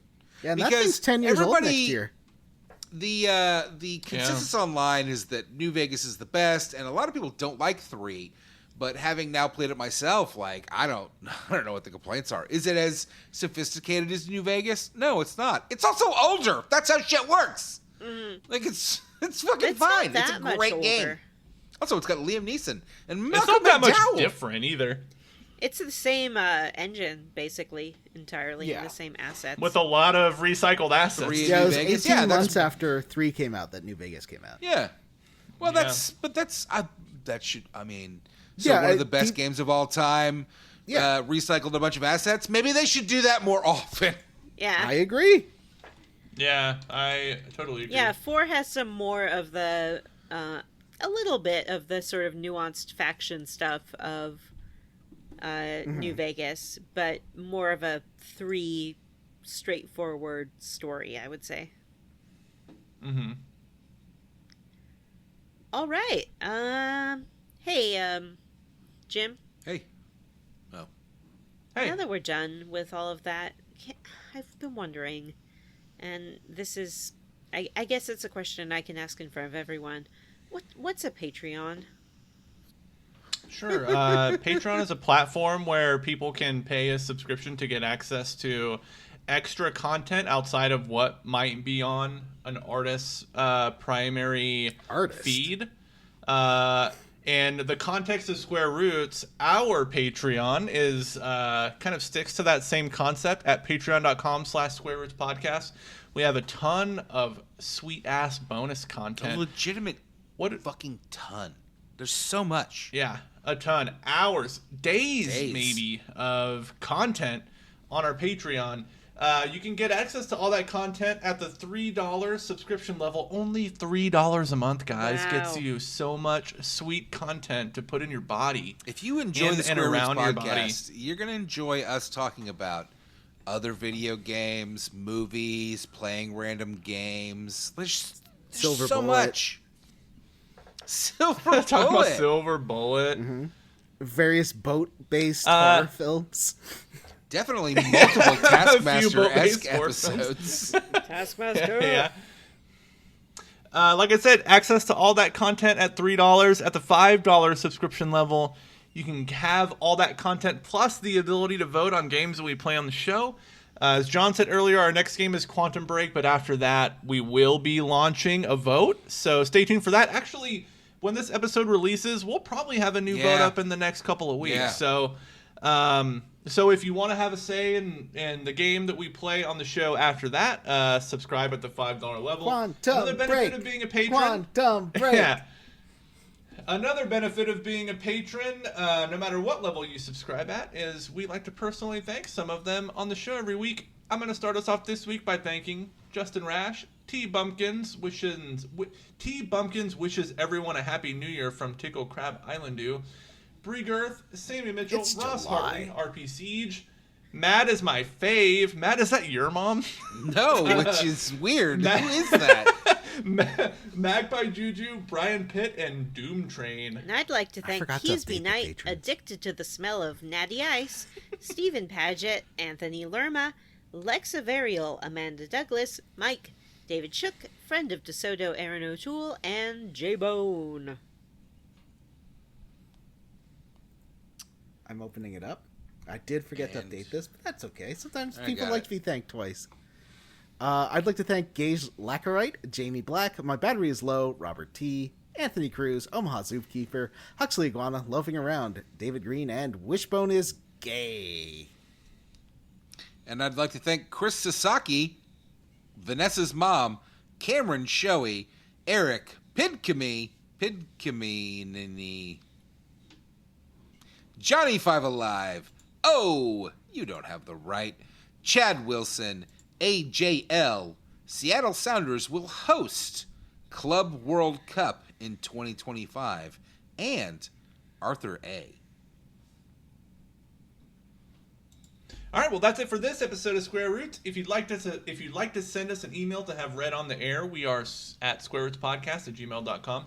Come see us at our Facebook group, the Square Roots Podcast Group for smart, cool, very attractive people, or find us on Blue Sky at squarerootspod.bsky.social.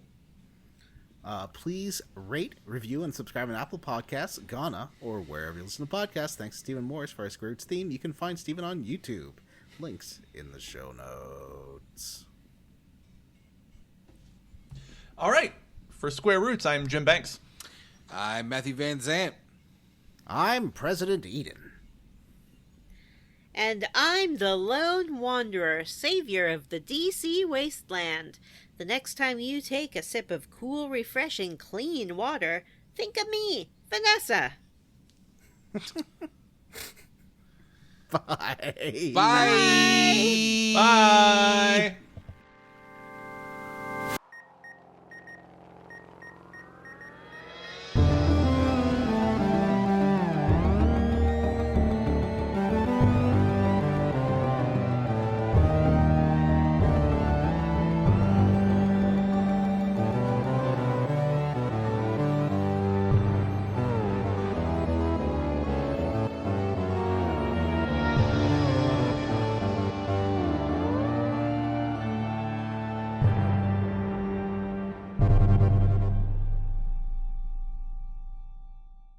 Oh, John, sorry. you're muted. Jim, you Ask look like you're Vanessa. drinking piss. Yeah, it does look like Yep, Jim's piss. drinking piss. Just a bottle of piss.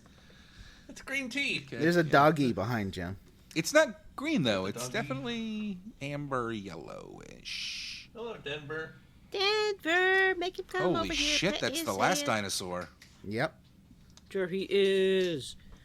What a good boy. He What can't a hear you. good boy. You can't even hear me. I'm just like saying into Jim's ear, what a good boy. Jim, tell Denver Aw. that I said he's a good boy. Vanessa said you're a good boy, Denver. Oh. Look, Now he's sniffing Jim's Denver armpit. doesn't give a shit. He demands to be pet. So he's trying to get under my arm to get me to pet him.